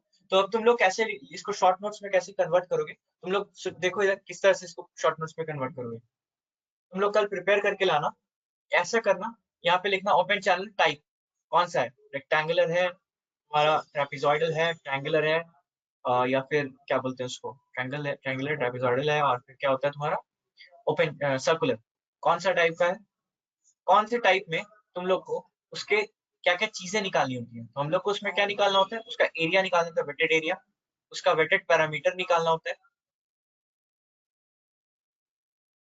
उसका हाइड्रोलिक रेडियस निकालना होता है, और हाइड्रोलिक मीन डेप्थ निकालना होता है। तो सर्कुलर चैनल के केस में तुमको आर और डी निकालने का जरूरत है भी नहीं, ठीक है, कोई जरूरत नहीं है। बस उसका जो दो फॉर्मूला मैंने बताया वो लिख लेना है यहाँ पे। ट्रायंगुलर के केस में तुमको बस यहाँ लिख देना b is equal to 0, trapezoidal का जो फॉर्मूला रहेगा उसका आर और डी निकाल के देख लेना क्या आता है। फिर सेम काम तुमको इसमें भी करना है और सेम काम इसमें भी करना है। जनरली क्वेश्चन जो है ना इसी से पूछा जाता है, रेक्टेंगल से ही पूछा जाता है जनरली, इसलिए ये मेरा बहुत इंपॉर्टेंट पार्ट मिल जाता है। चलो इतना समझ में आता है, और ये तुम्हारा टास्क है, इतना करके लाओ कल तुम लोग। जी सर। ठीक है, तो ये मेरा एक डेमो क्लास का मैं स्टार्ट ही कर चुका हूँ आज क्लास ओपन चैनल फ्लो का स्टार्ट से। तो अभी रेगुलर है ना नेक्स्ट 5 डेज तक। सो आफ्टर भी इसके बाद क्लास का ड्यूरेशन थोड़ा बढ़ेगा, ठीक है। तो ये थोड़ा टाइम मिले था, कल थोड़ा और फास्ट क्लास होगा और तुम लोग को कहीं पे भी कोई डाउट आएगा तुरंत पूछना है, सारे कॉन्सेप्ट क्लियर करेंगे हम लोग और क्वेश्चंस भी करेंगे। कल मैं क्वेश्चंस भी दूंगा तुम लोग, इतने से भी Yes, क्वेश्चंस sir. नहीं बनेगा। टैबलर फॉर्म पे फॉर्मूला लिखना है तो क्या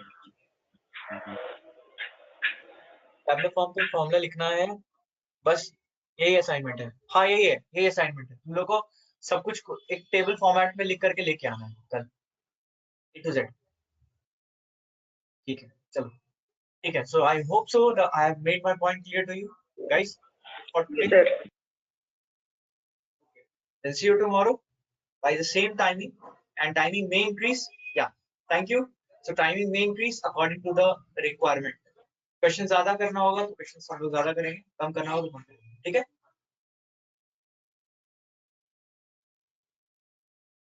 चलो okay, thank you. Okay, sir. चलो थैंक्स।